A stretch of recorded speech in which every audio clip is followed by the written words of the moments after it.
அனைவருக்கும் வணக்கம். ஸ்டார் அகாடமியுடைய 269வது வாராந்திர ஜோதிட சிறப்புரை கூட்டம். இந்த கூட்டத்திற்கு வந்திருக்கக்கூடிய உங்கள் அனைவரையும் சிறப்புரை நிகழ்த்திருக்கக்கூடிய மதிப்புக்குரிய சகோதரர் திரு குரு நாகராஜன் அவர்களையும் அன்போடு வருக வருக என்று வரவேற்கிறேன். இன்றைக்கு 169வது செஷன்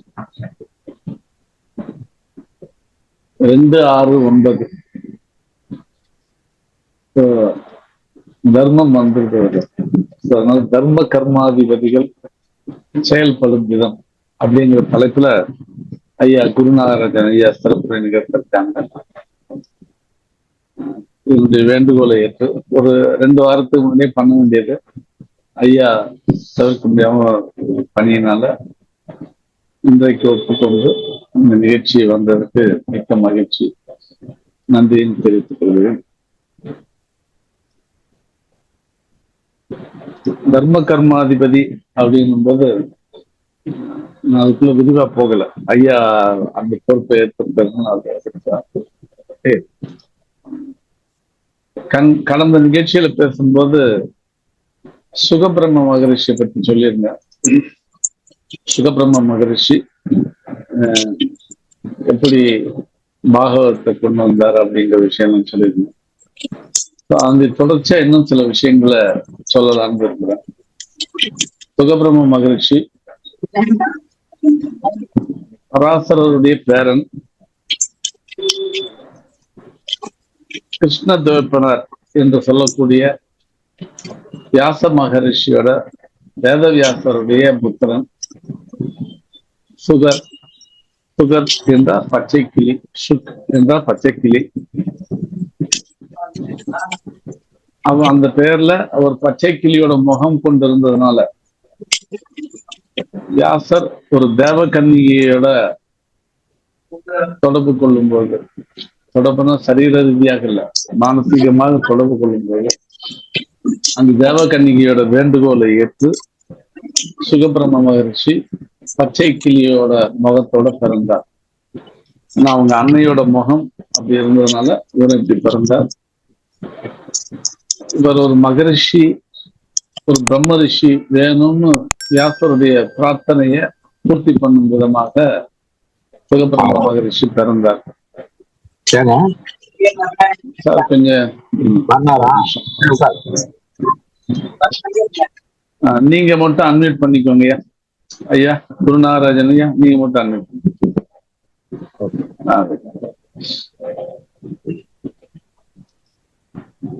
அப்படி அவர் சுகபிரம்மமா இருந்த காலங்கள்ல வியாசர் ஒரு முறை சுகபிரம்ம மகரிஷிய வனத்துல தேடிட்டு சுகான்னு சொல்லி வனத்துல தேடி போகும்போது அங்க இருக்கக்கூடிய மரங்கள், ஜீவராசிகள் எல்லாமே என்ன சொல்லுங்க கேட்டீங்க, என்ன கூப்பிட்டீங்கன்னு சொல்லி சொல்லுங்க. அப்படின்னா சுகர் தான் மட்டும் இல்லாமல் இந்த சர்வ ஜீவராசிகளும் தன்னை போன்றது என்று அவர் கருதிய காரணத்தால் அவர் பிரம்ம ரிஷியானார். அந்த காரணத்தினாலே அந்த மற்ற ஜீவராசிகளின் தன்னை சுகராக பாவித்துக் கொண்டது. மற்ற உயிரினங்களும் மற்ற மரங்களும் வஸ்துக்களும் தன்னை சுகராக பாவித்துக் கொண்டது. சுகரும் தன்னை அதுவாகவே பாவித்துக் கொண்டார். சோ அதனால்தான் அவர் பிரம்ம ரிஷியா இருந்திருக்கார். சோ வியாசர் சுகபிரம்ம மகரிஷியை அழைச்சிட்டு போயிட்டே இருக்காரு. சுகபிரம்ம மகரிஷி முன்னால போறாரு. ஒரு கதை சொல்லுவாங்க. பெண்கள் அந்த ஆத்துல குளிச்சுட்டு இருந்தாங்க. சுகபிரம்ம மகரிஷி அவங்கள கடந்து போறாரு. அவங்க எந்த சலனமும் இல்லாம குளிச்சுட்டு இருந்தாங்க. ஆனா பின்னாலே வியாசர் போகும்போது பெண்கள்லாம் வியாசர் போறான்னு சொல்லி கொஞ்சம் குறுகி அவங்களை உள்ளாடையை போட்டு மறைச்சிக்கிட்டு அங்க நின்றுட்டு இருக்காங்க. அப்ப அவரு வியாசர் கேட்டிருக்காரு, நான் கிழம், வயசானாள், என் பையன் வாலிபன், அவன் போகும்போது நீங்க எந்த இதுவும் பண்ணல, எனக்கு ஏன் இப்படி பண்றீங்கன்னு கேட்கும்போது அவர் பிரம்ம ரிஷி, அவர் எல்லாம் தான் தாம் தான் எல்லாம் அப்படின்ற ஒரு எண்ணத்துல இருக்கிறதுனால எங்களுக்கு அப்படி தோணலன்னு சொல்லியிருக்காரு. ஸோ சுகபிரம்ம மகரிஷியோட இந்த விஷயத்த இன்னைக்கு இதோட நிறுத்திக்கணும். மீண்டும் அடுத்த வாரம் பார்ப்போம். செஷனுக்குள்ள போயிடுவோம். ஐயா அவர்கள் இன்றைக்கு சிறப்புரை நிகழ்த்திருக்காங்க. நீண்ட ஆவலோடு எதிர்பார்க்கக்கூடிய சிறப்புரை. ஐயாவை பற்றி ஒரு சிறு அறிமுகம். சிவகாசி தீப்பெட்டி அவருடைய பதில்களும் பார்த்தீங்கன்னா பட்டு பட்டுன்னு வெடிக்கும். பரிகார பதில்கள் அல்லது பலன்கள் எல்லாம். குரு நாகராஜன் ஐயா 1975 ஆகஸ்ட் மாதம் பிறந்திருக்காங்க. தகப்பனார் பேர் குருசாமி. அவங்க ஐயா நீங்க எப்படி ஜோதிடத்துக்கு வந்தேன்னு கேட்டேன். நான் ஜோதிடர், எங்க அப்பா ஜோதிடர், தாத்தா ஜோதிடர், வீட்டுல இருக்கக்கூடிய பெண்கள் எல்லாரும் ஜோதிடர் அப்படின்னாரு. அப்படி ஒரு பரம்பரையாக ஜோதிடத்தை போற்றி பாதுகாத்து கொண்டு வரக்கூடிய ஒரு குடும்பம், ஒரு பரம்பரை. உண்மையிலேயே ரொம்ப மட்டற்ற மகிழ்ச்சிங்க. அந்த விஷயத்துக்காக நான் மீண்டும் ஒரு முறை தலைவணங்கி நன்றி தெரிவித்துக் கொள்கிறேன். ஏன்னா ஜோதிடம் என்பது இன்றைக்கு போற்றி பாதுகாக்க வேண்டிய ஒரு பொக்கிஷம். அந்த கடமை ஜோதிடர்களாகிய நமக்கு எல்லோருக்கும் உண்டு. அதுல நீங்க எல்லாம் இப்படி பரம்பரையா பார்த்துட்டு இருக்கீங்கன்னா உங்களை மாதிரி அன்பர்களை போற்றி பாதுகாக்க வேண்டியதும் அவர்களை முன்னெடுத்து செல்ல வேண்டியதும் ஸ்டார் அகாடமியுடைய முக்கியமான பொறுப்புன்னு நினைக்கிறேன். ஐயா ஜோதிடத்துக்கு வந்தாருன்னு சொல்ல முடியாது. ஜோதிடமே குடும்பம், ஜோதிடமே சூழல், ஜோதிடமே எல்லாங்கிறதுனால ஐயாவும் பரம்பரை வழியில ஜோதிடராக ஆகியிருக்காங்க. கிரகான் டிவி அப்படின்னு ஒரு யூடியூப் சேனல் நடத்திட்டு இருக்காங்க. விவாக விஞ்ஞான விளக்கம் அப்படின்ற புத்தகத்தை எழுதியிருக்காங்க. தோஷங்களும் பரிகாரங்களும் புத்தகத்தை எழுதியிருக்காங்க. ஆதலால் வாஸ்து பார்ப்பீர் அப்படின்னு புத்தகம். சகல தோஷங்களும் பரிகாரங்களும், தாம்பத்தியத்தில் கிரகங்களின் பங்கு அப்படின்னு புத்தகங்கள் எழுதியிருக்காங்க, எழுதிக்கிட்டே இருக்காங்க. இன்னமும் பல புத்தகங்கள் வெளிவருவதற்கு தயார் நிலையில இருக்கு. ஸோ இப்படி பல பணிகளுக்கு மத்தியில் எப்பவும் பிஸியா தான் இருப்பாங்க. இருந்தாலும் நமக்கு நேரம் ஒதுக்கி கொடுத்ததுக்கு நமக்கு ஸ்டார் அகாடமி சார் மீண்டும் ஒரு முறை நன்றியும் வணக்கத்தையும் தெரிவித்து ஐயா அவர்கள் வசம் மேடை ஒப்புவித்து விடைபெறுகிறேன். நன்றி. ஐயா நீங்க ப்ரொசீட் பண்ணலாங்க. வணக்கம் ஐயா. வணக்கம். வாழ்க வளமுடன். குரு வாழ்க, குருவே துணை. எனக்கு இந்த ஸ்டார் அகாடமில இப்ப 3வது முறை பேசுறேன்னு நினைக்கிறேன். எனக்கு அது ஒரு மகிழ்ச்சி, மற்றற்ற மகிழ்ச்சி. ஆமா, ஒரு முறை தனியார் சார் ஐயா பேச வேண்டிய நேரத்தை அவருக்கு ஒரு முக்கியமான வேலை நடந்ததுனால அவருக்கு நான் பேசுறேன். அது உண்மையிலேயே அது திடீர்னு பேசுறது அது டாப்பா போச்சு, எனக்கு தெரியும். அப்புறம் 2வது முறை பேசும்போது இந்த சக்கரங்கள் பத்தி பேசணும். அது ஓரளவு ஓகே, குட். இப்ப கர்ம கர்மாதி யோகம் பத்தி பேசுறதுக்கு ஐயா சொல்லியிருக்கீங்க. நான் அதுக்கான குறிப்பெல்லாம் எடுத்து வந்திருக்கேன். எனக்கு அது ஒரு யோகம். ஸோ அந்த யோகத்தை பத்தி ரொம்ப நேரம் பேச முடியுமா அப்படின்னு ஐயா திரும்ப திரும்ப கேட்டேன். நீங்க பேசுற அளவுக்கு பேசுங்கயான்னு சொல்லிட்டாரு. நானும் அதுக்கு தகுந்த மேக்சிமம் குறிப்பு எடுத்து வந்திருக்கேன். பார்ப்போம். ஒண்ணு. அடுத்து என்னை பத்தி ஐயா சொன்னாரு. எங்களோட பரம்பரையே ஜோதிட பரம்பரை தான். ஒண்ணு. அடுத்து ஜோதிடத்துல டிகிரி முடிச்சிருக்கேன். BA astrology, MSc applied astrology. அது சொல்ல விட்டு போச்சீங்க. ரைட்டுங்க. ஜோதிடத்துல சாஸ்திரா யூனிவர்சிட்டியில BA ஆஸ்ட்ராலஜி முடிச்சிருக்காங்க. MSc அப்ளைட் ஆஸ்ட்ராலஜியும் சாஸ்திரா யூனிவர்சிட்டி முடிச்சிருக்காங்க. அதுக்கு அடுத்து கற்பகம் யூனிவர்சிட்டியில PhD முடிச்சிருக்காங்க. ஸோ நான் கேட்டேன், நீங்க பரம்பரை ஜோதிடர்களா இருக்கீங்க, எதுக்கு இந்த படிப்பு ஆஸ்ட்ராலஜி PhD எல்லாம் கேட்டேன். இருந்தாலும் பரம்பரை ஜோதிடர்கள் இருந்தாலும் அதுக்கு இன்றைய சமூக அமைப்பு ஒரு கூடுதல் அங்கீகாரம் வேணுங்கிறத பண்ணுன்னு சொல்லி சொன்னாங்க. அதான் அது சொல்ல விட்டு போச்சுங்க. நீங்க சொல்லுங்க. ஆமாங்க. ஏன்னா அந்த அறிவியல் காலம் சில விஷயங்களுக்கு அந்த ஒரிஜினலா அந்த சர்டிபிகேட்ஸ் எல்லாம் தேவைப்படுது. ஏன்னா நம்ம ஒரு காலத்துல சித்த மருத்துவம் ஜோதிடம் பார்த்தவங்க அத்தனை பேருமே சித்த மருத்துவம் பார்த்தாங்க எனக்கு தெரிஞ்சு. ஏன்னா ஜோதிடமும் மருத்துவமும் இரு கண்கள் சொல்லி அவங்க பார்த்துக்கிட்டு இருந்தாங்க. அப்புறம் அரசாங்கம் புதிய சட்டம் போட்டுச்சு. கை வைத்தியம் இந்த மாதிரி வைத்தியம் எல்லாம் பார்க்க கூடாதுன்னு. ஏன்னா உயிர் சம்பந்தப்பட்ட பிரச்சனையா இருக்கிறதுனால அவங்களே எஸ்எம்பி சித்தா மெடிக்கல் பிராக்டிஷனர்னு சொல்லி பட்டம் கொடுத்து பாடம் நடத்தி சித்தா மெடிக்கல் டாக்டர்ஸ் ஆக்குனாங்க.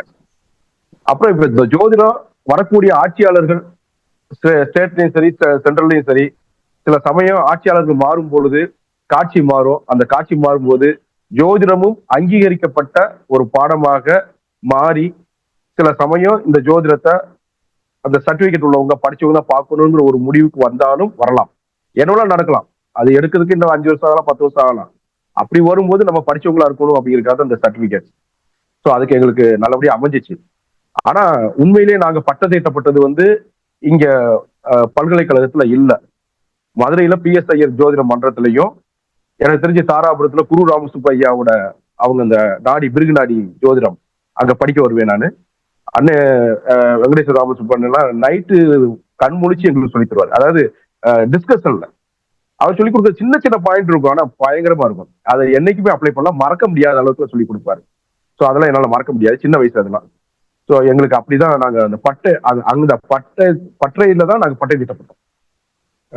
குரு ராமசுப்பையாவோட இதுலயும் பிஎஸ் ஐயர் மன்றத்திலையும் நாங்க பட்டை திட்டப்பட்டோம். அதனால அந்த அனுபவமும் அவங்க கொடுத்த அனுபவம் ரொம்ப எங்க குடும்ப அனுபவமும் இருக்கு. இதுதான் கதை. இந்த ஜோதிடர் வந்ததோட கதை. இன்னைக்கு தர்ம கர்மாதிபதி யோகம் பத்தி நம்ம பார்க்க போறோம்.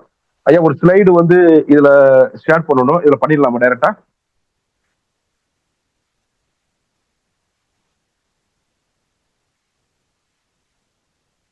முடியுமாங்கய்யா? பண்ணலாங்க. சரிங்க. ரைட்.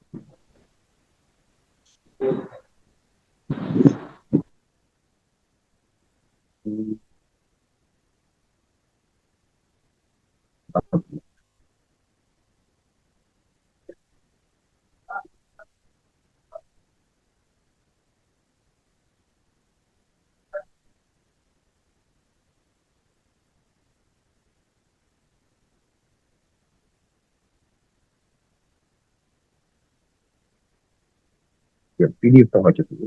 என்னாச்சுங்க? இது என்ன ஃபைல்? இது வந்து பிபிடி ஃபைல் சப்போர்ட் பண்ண மாட்டேங்குது. லேப்டாப்ல தானே இருக்கீங்கயா? இல்ல என்னோட செல்போன்ல இருக்குங்க. ஏன்னா லேப்டாப் எடுத்துட்டு வர முடியாது. நான் இங்க மதுரைக்கு வந்திருக்கேன். செல்போன்ல ஷேர் பண்றது சிரமங்க. சிரமமா? உங்களுக்கு அனுப்பிச்சு விட்டா நீங்க அதை ஷேர் பண்ண முடியுமா? அப்படி சரி, அனுப்பி விடுங்க, நான் பார்க்குறேன்.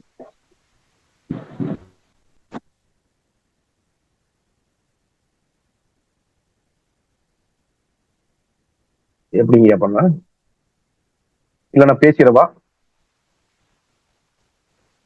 ஷேர் பண்ண முடியலன்னா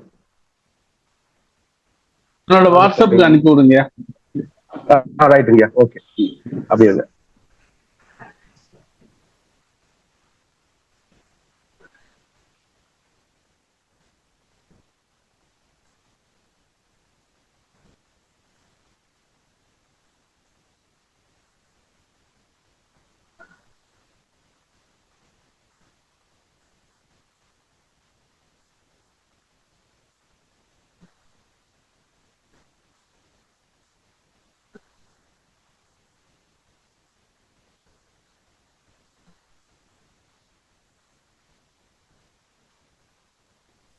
அனுப்பிட்டீங்களாங்க?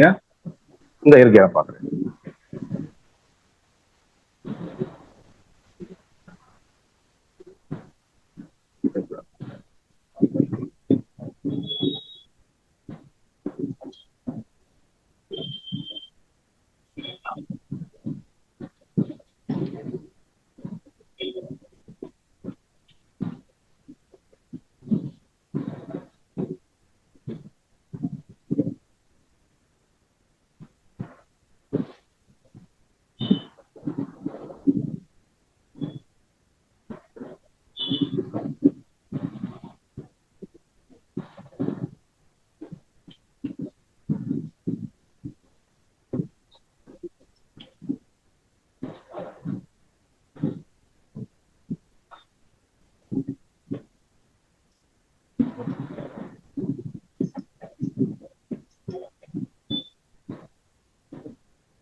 வந்துச்சா பாருங்க. வந்துச்சு பாருங்க. வந்துச்சு.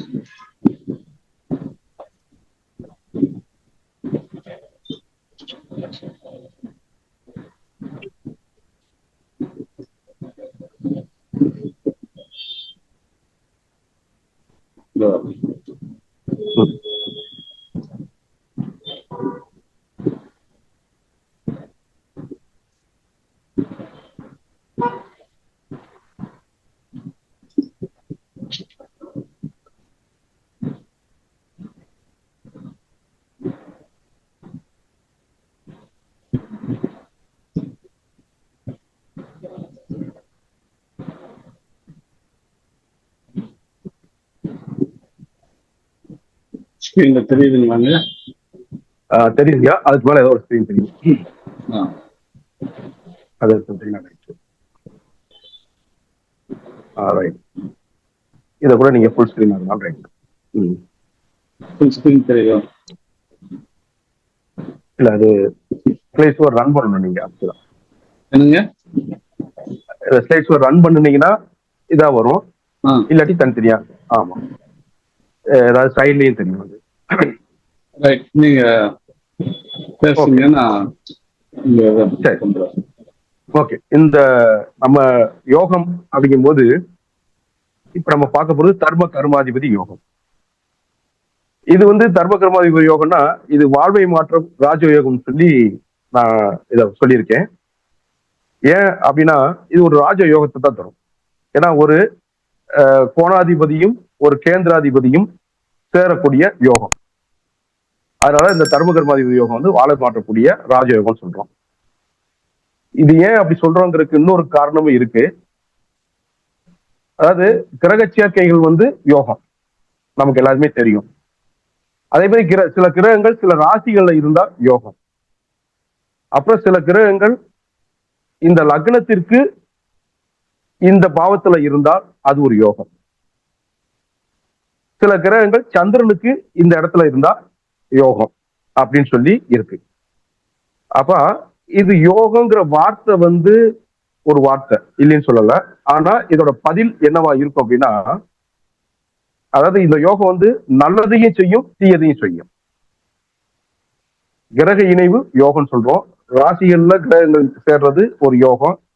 லக்னத்துக்கு ரீதியாக கிரகங்கள் ஒரு இடத்துல சேர்றது ஒரு யோகம். அப்புறம் பாவத்துல சேர்றது ஒரு யோகம். இப்படி எல்லாம் இருக்கு. இந்த யோகங்கள் நல்லதையும் செய்யும் தீயதையும் செய்யும். அதுல இந்த தர்ம கர்மாதிபதி யோகம் என்ன செய்யும் அப்படின்னு பார்த்தோம்னா, இந்த இடையில வர்றது கூட இந்த மேல இது வந்துகிட்டே இருக்கு. Right, okay. இப்ப இந்த தர்ம கர்மாதிபதி யோகம் நமக்கு என்ன எது சார்ந்த இது இருக்குன்னு சொல்லிப்பாங்க. அதாவது ஆன்மீக தர்மமும் உலகியல். அடுத்த ஸ்லைட மாத்தணும்னா மாத்துங்கன்னு சொல்லுங்க, நான் மாத்தேன். சரிங்க, ரைட்டுங்க. ஓகே. ஆமா, இந்த அடிப்படை இதோட அறிமுகம் எப்படி சொல்ற அடிப்படை விளக்கத்துல என்ன சொல்ற அப்படின்னா, ஆன்மீக தர்மமும் உலகியல் கர்மமும் இணையும் உன்னத யோகம் இந்த தர்ம கர்மாவதி யோகம். ஜோதிட சாஸ்திரத்துல இது சக்தி வாய்ந்த ராஜயோகம்.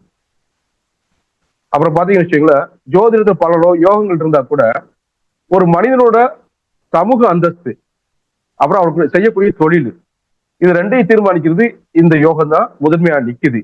ஏன் அப்படின்னா, இந்த சமூக அந்தஸ்துங்கிறது வந்து அது தர்மத்துல போகும், இந்த செய்யும் தொழில் வந்து கர்மத்துல போகும்.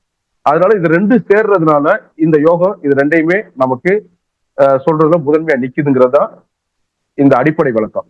அடுத்த ஸ்லைட் மாத்திக்கலாம்.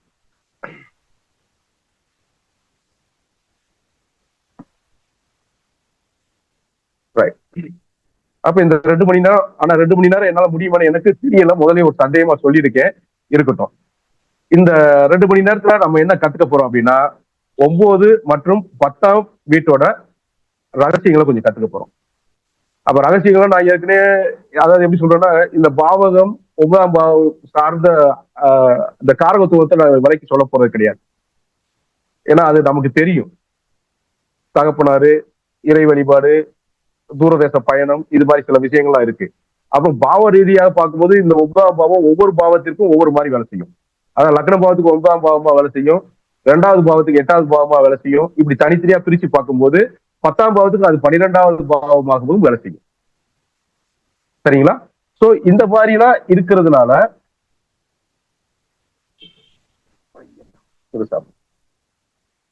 சோ இந்த அதாவது பாவக ரீதியாக இந்த ஒன்பதாம் பாவம் ஒவ்வொரு பாவகத்துக்கும் ஒவ்வொரு மாதிரி வேலை செய்யும். அதே மாதிரி 10ஆம் பாவம் ஒவ்வொரு பாவத்துக்கும் ஒவ்வொரு மாதிரி வேலை செய்யும்.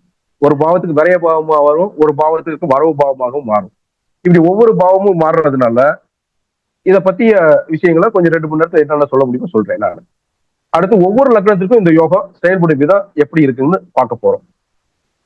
அதுக்கப்புறம் இந்த யோகம் இருந்தும் சிலருக்கு இந்த யோகம் பலன் தருவதில்லை. அதுக்கு காரணம் என்னன்னா யோக பங்கமாகுது. அதை பத்தியும் நம்ம பார்க்க போறோம்.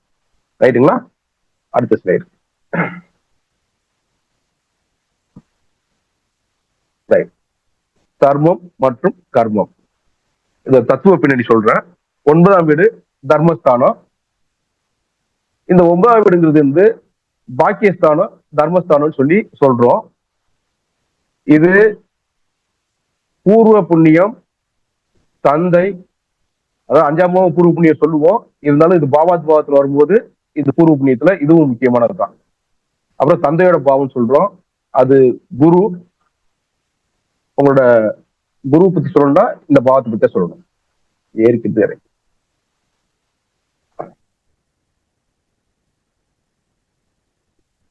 சரியா வரும்.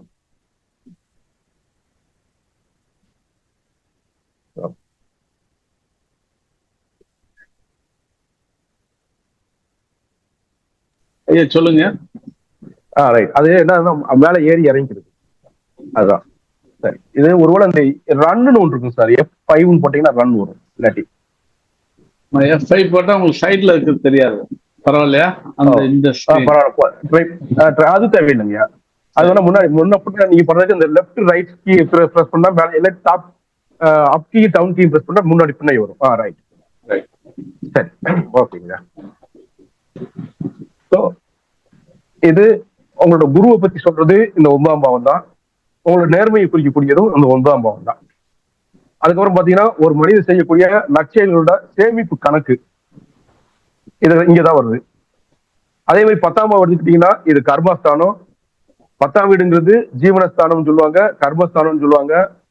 இது உங்களோட தொழில், வேலை, சமுதாய பங்களிப்பு, அப்புறம் உங்களுக்கு இருக்கிற அதிகாரம், அப்புறம் உங்களுக்கு இருக்கிற அந்தஸ்து, இதெல்லாம் குறிக்கக்கூடிய பாவம் இந்த 10ஆம் பாவம் தான். ஒரு மனிதனோட அவன் உலகத்துக்கு செய்யக்கூடிய கடமையை குறிக்கக்கூடியதும் இந்த 10ஆம் பாவம் தான். ஏன்னா நம்ம சொல்றோம் நம்ம நாடு நமக்கு என்ன செஞ்சுச்சுன்னு கேட்கிறோம். அது ஏற்கனவே எம்ஜிஆர் இந்த ஒரு பாட்டுல படிச்சு வச்சுட்டு போயிட்டாரு. நாடு என்ன செய்யணும் உனக்கு கேள்விகள் கேட்பது எதற்கு சொல்லி, நீ என்ன செய்தாய் அதற்கு சொல்லி சொல்லிடுவாங்க. அப்ப இந்த மனிதன் உலகிற்கு செய்யக்கூடிய கடமையை குறிக்கக்கூடியது இந்த 10ஆம் பாவம் தான். நம்மளோட விஷயத்தை அதாவது நம்மளோட அனுபவம் இந்த இடம் தான். ரைட். இந்த தர்மமும் கர்மமும் இணைந்தால் என்ன நடக்கும்? அப்ப தர்மம் 9, இது வந்து வழிகாட்டுதல். கர்மங்கிறது 10, இது வந்து செயல், நம்ம செய்யக்கூடிய செயலை குறிக்கக்கூடியது இந்த 10ஆம் பாவம். நேர்மையான வழியில, அதாவது 9ஆம் பாவம் வந்து நேர்மையான வழி. ஒருவன் தன் தொழிலை செய்தார், அதாவது 10ஆம் பாவம் செய்யும் போது இந்த யோகம் வந்து உச்சம் பெறுது. இதை கரெக்டா சொல்லணும், சுயநலமற்ற உழைப்பு, சமுதாய நலம், இது ரெண்டுமே இணையக்கூடிய ஒரு புள்ளிதான் இந்த தர்ம கர்மாதிபதி யோகம் அப்படிங்கிற விஷயத்த நம்ம சொல்லலாம். அடுத்த ஸ்லைடுங்க. அப்ப நம்ம ஏற்கனவே ஒரு வார்த்தை சொன்னேன், யோகம்னா என்னன்னு. ஜோதிடத்தில் யோகங்கிறது கிரகங்களோட சேர்க்கை தரும் நல்ல மற்றும் தீய பலன், அதான் உண்மையான விஷயம். இந்த தர்ம கர்மாதிபதி யோகங்கிறது வராசர ஹோராசாஸ்திரத்துல மிக உயர்வாக பேசப்படக்கூடிய ஒரு யோகம் தான். அதுல எந்தவித மாற்றமும் கிடையாது. அடுத்து இது வெறும் பணத்தை தரக்கூடிய யோகம் இல்ல, புகழையும் நற்பெயரையும் தரக்கூடிய இடம் யோகம் இது. இந்த அவன் தான் மனிதன் ஒரு படம் பாத்தீங்கன்னா, சிவாஜி கணேசன் பாத்தீங்கன்னா, அவர் கடைசியில பணமே இல்லாம இருக்கும், இருந்தாலும் அந்த கோவில் விழா நடக்கும் போது அந்த கோயில் பேர் இழுக்கக்கூடிய முதல் மரியாதை அவங்களுக்கு தான் கொடுப்பாங்க. அதுதான் அந்த புகழ், அந்த நற்பெயர். அது வந்து தர்ம கர்மாதிபதி யோகம்.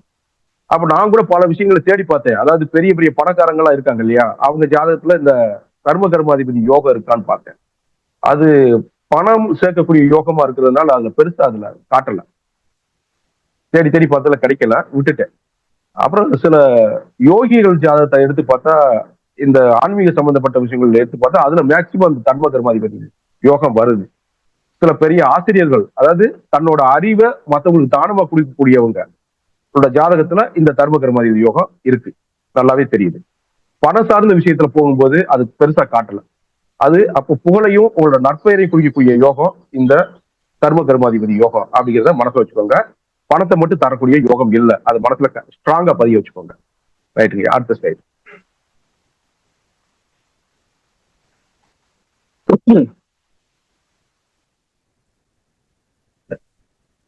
இந்த யோகம் எப்படி உருவாகுது? மொத்தம் 3 விதியை நான் சொல்லியிருக்கேன். இது போக அடிஷனலா ஒரு 2 விதி இருக்கு, அது நான் பின்னாடி கடைசியா சொல்லிடுறேன். இந்த அடிப்படை விதி என்ன அப்படின்னா கிரகங்களோட சேர்க்கை. இந்த கிரக சேர்க்கை தான் முதல் அடிப்படை விதியா இருக்கு, கன்ஜெக்ஷன் ஆஃப் பிளானட்ஸ் சொல்லுவோம். இது 9ஆம் அதிபதியும் 10ஆம் அதிபதியும் கர்ம, அதாவது தர்ம அதிபதியும் கர்ம அதிபதியும் ஒரே வீட்டுல இணைஞ்சு இருக்கிறது. ஏதாவது ஒரு ராசியில இணைஞ்சு இருந்துச்சுன்னா இது அடிப்படை விதியில முதல் யோகம், அந்த தர்ம கர்ம யோகத்தை முதல் விதி. அடுத்த அடிப்படை விதி 2ல கிரகங்களின் பார்வை, ஆஸ்பெக்ட் அப்படிங்கிற 9ஆம் அதிபதியும் 10ஆம் அதிபதியும் ஒருவரை ஒருவர் நேருக்கு நேர் பார்த்துக் கொள்ளுதல், இதுக்கு பேர் சப்தம பார்வை. ரைட்டுங்களா? அப்புறம் தங்கள் வீடுகளை தாங்களே பார்த்துக் கொள்வதும் பலன் தரும். இது உண்டு. இப்ப இதுல எதுக்காக இந்த ஒருவரை ஒருவர் நேருக்கு நேர் பார்த்துக் கொள்ளுதுன்ற குழு கொடுத்த அப்படின்னா, சில சமயம் சனி செவ்வாய் இருக்கு, அதுக்கு ஸ்பெஷல் பார்வை இருக்கு, குருவுக்கு ஸ்பெஷல் பார்வை இருக்கு.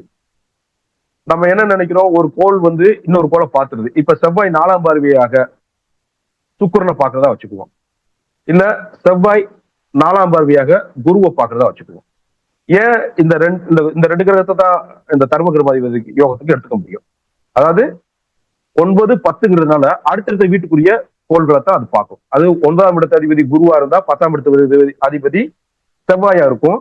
அடுத்து பாத்தீங்கன்னா 9ஆம் இடத்து அதிபதி செவ்வாயா இருந்தா 10ஆம் இடத்து அதிபதி சுக்கிரனா தான் இருக்க முடியும். இப்ப கீழே எடுத்துக்கிட்டீங்கன்னா 9ஆம் இடத்து அதிபதி சுக்கிரனா இருந்தா 10ஆம் இடத்து அதிபதி பாத்தீங்கன்னா செவ்வாயா இருக்கும். அதே மாதிரி 9ஆம் இடத்து அதிபதி செவ்வாயா இருந்தா 10ஆம் இடத்து அதிபதி குருவா இருக்கும். அதனால இந்த 2 கோள்களுக்கும் ஸ்பெஷல் பார்வை இருக்கிறதுனால நீங்க என்ன பண்ணுவீங்க அப்படின்னா பாத்துக்கிட்டு இருப்போம். எப்படி பார்ப்போம் அப்படின்னா, செவ்வாய் 4ஆம் பார்வையாக குருவை பார்க்குது, இல்ல குரு 5ஆம் பார்வையாக செவ்வாயை பார்க்குது, குரு 9ஆம் பார்வையாக செவ்வாயை பார்க்குது அப்படின்னு சொல்லி நம்ம பார்த்தோம்னா என்ன நடக்கும்னா, ஒரு கோள் தான் பார்க்குது, இன்னொரு கோள் பார்க்கல. அப்ப அது ஒரு கோள் பார்த்துச்சுன்னா அது வந்து நீங்க தர்ம கர்மாதிபதி யோகம் இல்லை, அது மனசுல வச்சுக்கோங்க. 2 கோளும் பார்க்கும். அதனாலதான் இந்த தர்ம கர்மாதிபதி யோகத்துல 2 கோளுமே சமசப்தமா பார்க்கணும்னு சொல்லியிருக்கோம். அப்ப மேச லக்னத்திற்கு 9 கூடிய குருவும் 10 கூடிய சனியும் இணைவது அது வந்து தர்ம கர்மாதிபதி யோகம். அப்ப இணையணும், ஏதாவது ஒரு ராசியில இணையணும். சாரி, கிரகங்கள் பார்வைக்கு நான் சொல்ல மாட்டேன். இப்ப கிரகங்கள் பார்வைக்கு தான் நான் சொல்லிக்கிட்டு இருக்கேன். அப்ப ரெண்டு கிரகமும் சமசப்தமா இருந்தா மட்டும்தான் அது வந்து பார்க்கணும். சரி, அடிப்படை விதியில 3வது விதி என்னன்னா பரிவர்த்தனை யோகம், எக்ஸ்சேஞ்ச் ஆஃப் ஹவுசஸ் சொல்றாரு. 9ஆம் அதிபதியோ 10ஆம், அதாவது 9ஆம் அதிபதி 10ஆம் வீட்டிலேயோ 10ஆம் இடத்து அதிபதி 9ஆம் வீட்டிலேயோ மாறி இருக்கிறது. இந்த 3 விதியில இதுதான் ரொம்ப பெஸ்ட் விதி. இது யோகங்களே மிக பலமான அமைப்பாக கருதப்படுது. இந்த 3 விதியில பரிவர்த்தனை யோகம் அதான் ரொம்ப முக்கியமா இருக்குன்னு சொல்றாங்க.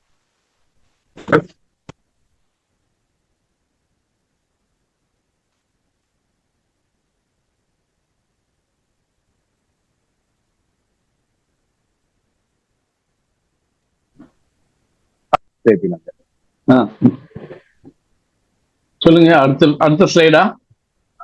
அடுத்த ஸ்லைட் எடுத்துலாங்க.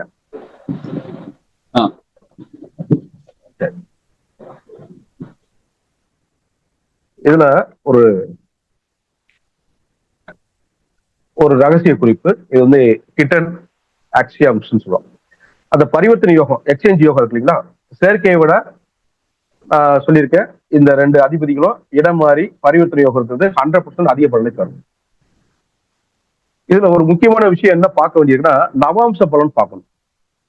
ராசி கட்டத்துல இந்த யோகம் இருந்துச்சு அப்படின்னா நவாம்ச கட்டத்திலயும் இந்த கிரகங்கள் பலம் பெற்றிருந்தால் மட்டும்தான் தசாபுத்தியில அரச வாழ்வு கிடைக்கும். ஒருவேளை நவாம்சத்துல அது பலம் இழந்து இருந்துச்சு அப்படின்னா இங்க வந்து தசாபுத்தி நடக்கும்போது நீங்க பெரிய ரிசல்ட் ஆடியோ சரியா கேட்கலையா பாருங்கய்யா. ஹலோ, ஓகே, சரி. இதுல இந்த தர்ம கர்மாதிபதி யோகத்துல ஒரு முக்கியமான விஷயத்தை கவனிக்கணும். இந்த யோகம் உள்ளவங்க வந்து லஞ்சம் வாங்குறது இல்லாட்டி பிறரை ஏமாற்றுதல் இது மாதிரியான விஷயங்களை செஞ்சாங்கன்னு வச்சுக்கோங்களேன், அந்த 10ஆம் வீடான தொழில் இருக்கு பாருங்க, அது உடனடியா முடங்கிடும். ஏன்னா இது வந்து கர்மாவின் வேர் கர்மத்தில் உள்ளது அப்படிங்கிற அந்த வார்த்தைக்கு இணங்க உங்க கர்மாவோட அந்த வேர் கர்மத்துல இருக்குதுங்கிறதுனால நீங்க லஞ்சம் வாங்குறது பிறரை ஏமாத்துறது இது மாதிரியான செய்திகளை நீங்க செஞ்சீங்க அப்படின்னா நீங்க கண்டிப்பான முறையில இந்த தர்ம கர்மாதிபதி யோகம் உங்களை கொண்டு போய் ஜெயில போய் போடணும். அதான் முதல்ல நான் சொன்னேன், இது பணம் சார்ந்த விஷயம் கிடையாது, உங்களோட பேரும் புகழும் இருக்கக்கூடிய ஒரு யோகம்னு சொன்னேன். அதனால இதை கொஞ்சம் கவனமா இருக்கணும். இதுதான் ரகசிய குறிப்பா நான் சொல்லியிருக்கேன். ஐயா, அடுத்த ஸ்லைட் போயிடலாம்.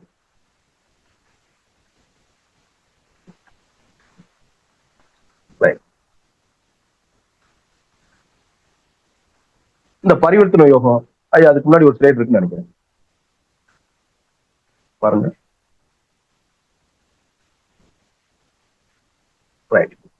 இப்ப நேரடி சேர்க்கை, இது டைரக்ட் கன்ஜெக்ஷன். இப்ப ஒரு சின்ன எக்ஸாம்பிளுக்காக சொல்லியிருக்கேன். இது இப்ப கடக லக்னம், லக்னத்துக்கு 9க்குரிய குரு, 10க்குரிய செவ்வாய், இவங்கதான் தர்ம கர்மாதிபதி. இந்த 10ஆம் வீடான மேசத்துல இணைகிறதா வச்சுக்கிட்டோம் அப்படின்னா இது வந்து சிறப்பு. எப்படி சிறப்பு அப்படின்னா, செவ்வாய் வந்து தனது சொந்த வீட்டுல இருக்கு, ஆட்சியா இருக்கிறாரு. குரு வந்து இந்த லக்னத்துக்கு 10ஆம் இடமான கேந்திரத்துல போய் உட்கார்றாங்க. ஏற்கனவே அவங்க 2 பேரும் கேந்திர கோணாதிபதிகளா இருந்து இணைகிறாங்க, அது ஒரு சிறப்பு. இந்த குரு கேந்திரத்திலையும் போய் உட்கார்றாங்க. இது வந்து உன்னதமான தர்ம கர்மாதிபதி யோகம் சொல்றாங்க. இந்த யோகத்துக்கு ஒரு முக்கியமான பேர் என்னன்னா குரு மங்கள யோகம். அதாவது பொதுவா அந்த குரு செவ்வாய் சேர்க்கை குரு மங்கள யோகம். வேற எந்த லக்னத்துக்கு குரு இந்த செவ்வாய் சேர்ந்தா அது குருமங்கள யோகம்னு வச்சுக்கலாம் நீங்க. ஆனா இந்த கடகலக்கத்துக்கு சேரும்போது இந்த குருமங்கள யோகத்தோட சேர்த்து தர்ம கர்மாதிபதி யோகத்தையும் சேர்த்து தராங்க. அதனாலதான் இந்த கடகலக்கணத்துக்கு இது ஒரு சிறப்பான ஒரு சேர்க்கைன்னு சொல்லலாம்.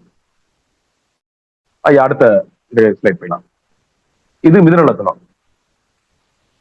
இந்த மிதுன லக்னத்துக்கு 9க்குரிய சனி, 10ஆம் வீடான மீனத்துல இருக்காரு. இது வந்து பரிவர்த்தனை யோகம் நான் சொல்றது. 10வது வீடான மீனத்துல இருக்காரு. 10க்குரிய குரு 9ஆம் வீடான கும்பத்துல மாறி இருக்காங்க. இப்படி மாறி இருந்துச்சு அப்படின்னா இது தங்களுக்குள் பரிவர்த்தனை. இது இன்னொரு விஷயம் சொல்லுவாங்க, இந்த பரிவர்த்தனைக்கு பேர் வந்து என்னன்னா மகா பரிவர்த்தனை. அதாவது கேந்திராதிபதிகளும் கோணாதிபதிகளும் தங்களுக்குள் இடங்களை மாற்றிக்கொண்டால் அது மகா பரிவர்த்தனை சொல்லுவாங்க. இது வந்து மகா யோகம். ராஜயோகத்துல இது பெரிய யோகம்.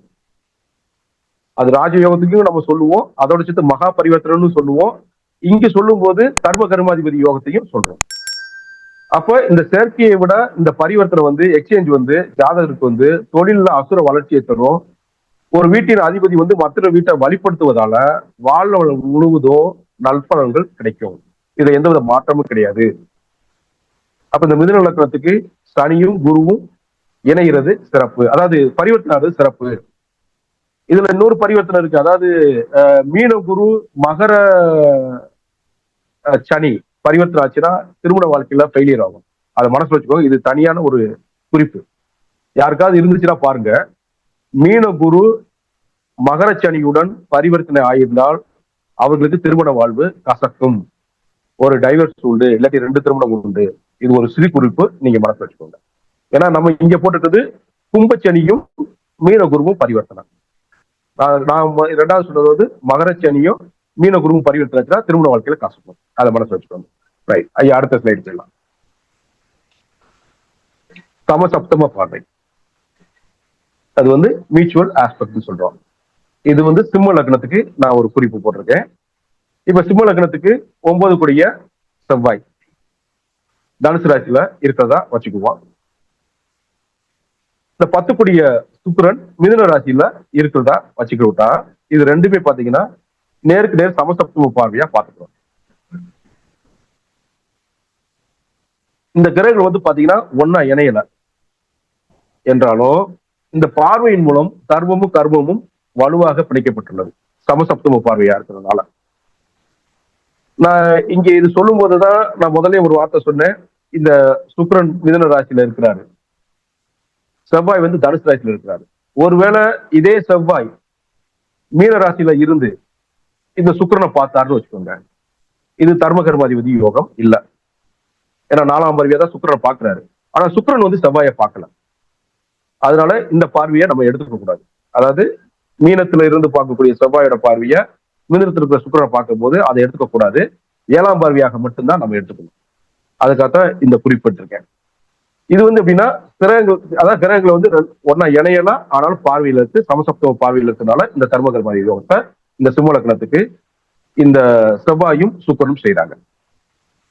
அறிஞ்சுக்கிட்டீங்கன்னு நினைக்கிறேன். ரைட் ஐயா, அடுத்த ஸ்லைடு. ஓகே, இதுல யோகம் வந்து பலம் பெறக்கூடிய இடம் இருக்கு. இந்த யோக அமைப்பு வந்து எப்படி இருக்கா, இந்த கிரகங்கள் வந்து கேந்திரங்கள்ல 1, 4, 7, 10 அல்லது திரிகோணங்கள்ல 1, 5, 9 இந்த இடங்கள்ல இந்த அமைப்பு இருந்துச்சுன்னா அது சிறப்பான பலனை தரும். அப்படின்னா இது எந்த இடத்தை எடுத்துக்கலாம் அப்படின்னா, நீங்க யோசிச்சு பாருங்க. ஒண்ணு சமசப்தம பார்வைக்கு எடுத்துக்கலாம். அதாவது 1ஆம் இடத்துல இருந்தா 7ஆம் இடத்துல இருக்கக்கூடிய கோளை பார்க்கறது, 4ஆம் இடத்துல இருந்தா 10ஆம் இடத்துல இருக்கக்கூடிய கோளை பார்க்கறது, இல்ல 1, 4, 7, 10 இந்த கிரக சேர்க்கைகள் இருக்கிறது இந்த சிறப்பை தரும். அடுத்து இந்த 1, 5, 9 பாத்தீங்கன்னு வச்சுங்களேன், அது கிரகங்கள் 2ஆ பிரிஞ்சு இருக்கிறதுல அங்க சேர்க்கை மட்டும்தான் பலன். ஏன்னா அங்க 1ல இருக்கிறது 7ல பாத்துரும், 4ல இருக்கிறது 10 பாத்துரும். ஆனா இங்க 1, 5, 9ல ஒன்னே ஒண்ணுதான் பார்க்க முடியும். குரு மட்டும்தான் இந்த 1, 5, 9 பார்க்கும். மற்ற எந்த கோள்களுக்கும் அந்த பார்வை இல்லை. அதனால அது சிங்கிளா கிரகம் ஒரு கோளை பார்த்துச்சுன்னா அது இந்த தர்மகர்மாதிபதி யோகத்தை எடுத்துக்கொள்ள முடியாதுங்கிறதுனால இந்த 1, 5, 9ல கிரகங்கள் இணைவை மட்டும் தான் எடுத்துக்க முடியும். சரிங்களா? அடுத்து இதுல 2 கிரகங்களும் பகை பெறாம இருக்கணும், அஸ்தமனம் ஆகாமலும் இருக்கணும். சோ இதுதான் யோகம் பலம் பெறக்கூடிய இடம். அடுத்த ஐயா ஸ்லைடு.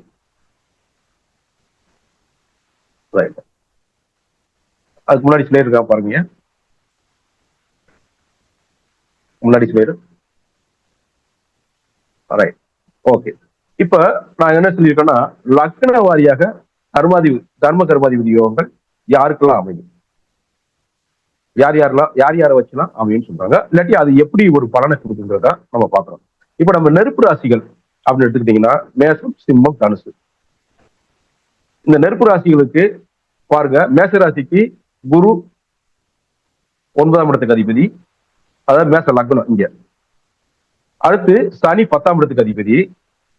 அப்படின்னா இந்த யோகம் உங்களுக்கு வாழ்க்கையில என்ன மாதிரி வேலை செய்யும் அப்படின்னு பாருங்க. ஆன்மீகம் மற்றும் நிர்வாகத்திறன். அதாவது குருவும் ஆன்மீகம் தான், குருவும் நிர்வாகத்திறன் தான். சனி எடுத்துக்கிட்டாலும் அவரும் ஆன்மீக சம்பந்தப்பட்டதுதான்.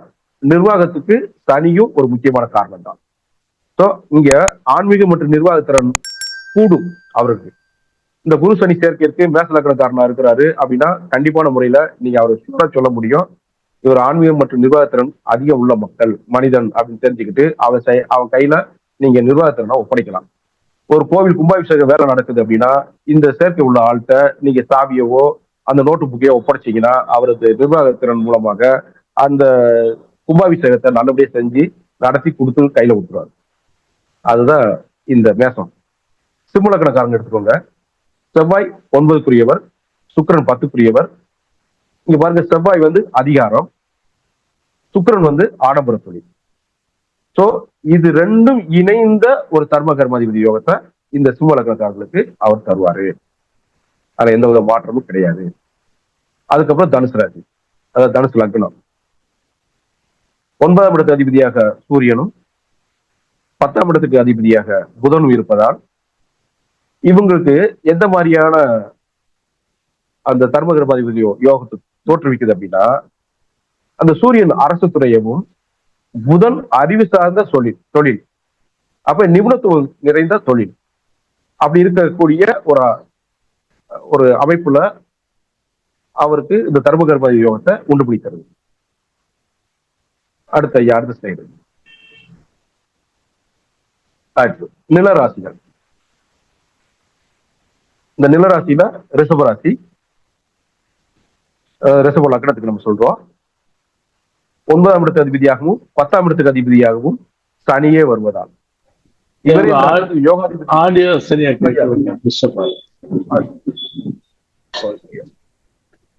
இப்ப பாருங்க, கேக்குதா பாருங்க, கிளியரா? ஓகே. இந்த ரிஷப லக்னத்துக்கு சனி 9-10 இருப்பதால், ஒரே ஆளாக இருப்பதாலும், மேலும் இவரே இந்த லக்னத்துக்கு யோகாதிபதியாக இருப்பதாலும், அப்ப 2 வீட்டுக்கு அதிபதியா இவர் ஒருத்தரே வர்றாரு. இவர் எங்க தனிச்சு நின்னா கூட இவங்களுக்கு சுய தர்ம கர்மாதிபதி யோகம் தரக்கூடியது. இன்னொன்னு அவர் யோகாதிபதி வர, அப்ப இவரோட தசா புத்தி மிக பலமாக இருக்கும். அதாவது அவர் எதிர்பார்க்கறத கூட அதிக பலனை தரும், நற்பலனை தருங்கிறத நீங்க உறுதியா சொல்ல முடியும். இதுல நான் இப்ப சொல்லி முடிக்கிற சில சமயம் யோக பங்கு இருக்கு, அந்த யோக பங்கு பின்னாடி வரும்போது அதை நீங்க பார்க்கலாம். ரைட். அடுத்து கன்னியா ராசி, அதாவது கன்னியா லக்னம். இந்த லக்னக்காரங்களுக்கு பாத்தீங்க அப்படின்னா சுக்கிரன் 9ஆம் இடத்துக்கு அதிபதியாக வர்றாரு, புதன் 10ஆம் இடத்துக்கு அதிபதியாக வர்றாரு. இந்த சுக்கிரன் சொல்லும்போது கலை, புதன் வியாபாரம், கணக்கு மற்றும் எழுத்துத்துறை, இது சார்ந்த விஷயங்கள்ல இவங்களுக்கு தர்ம கர்மாதிபதி யோகம் நன்றாக வேலை செய்யும். அப்ப நம்ம ஜாதகம் பார்க்க வர்றவங்களுக்கு இந்த லக்னக்காரங்களுக்கு இந்த கிரக சேர்க்கை இருக்கு. இந்த கிரக சேர்க்கை அதாவது ஒண்ணு சேர்ந்து இருக்கு, இல்லாட்டி சமசப்தம பார்வையில இருக்கு. அப்படி இல்லாத பட்சத்துல பரிவர்த்தனை ஆயிருக்கு அப்படின்னா நம்ம இது சார்ந்த விஷயங்களை நீங்க தேர்ந்தெடுக்க நல்லா இருப்பீங்கிற விஷயத்த நம்ம எடுத்து சொல்லலாம். ஆனா இங்க ஒரு விஷயம் பார்த்துக்கோங்க, இந்த கன்னியா லக்னத்துக்கு சுக்கிரன் புதனாக வர்றதுனால உங்களுக்கு பரிவர்த்தனை யோகம் வேலை செய்யும், சேர்க்கை வேலை செய்யும். இவங்க ரெண்டும் சமசப்தம பார்வைக்கு போக மாட்டாங்க, அதை மனசுல வச்சுக்கோங்க. ராசி சக்கரத்துல இவங்க சமசப்தம பார்வைக்காக போக மாட்டாங்க, அங்க சமசப்தம பார்வையை தேடிக்கிறாங்க.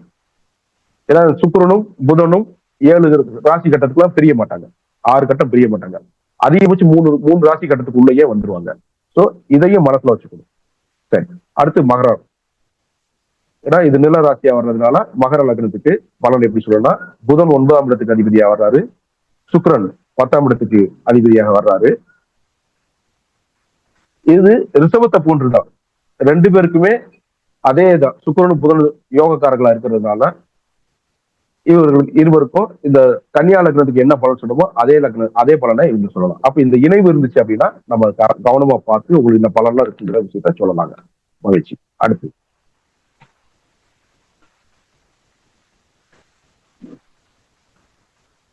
காற்று ராசி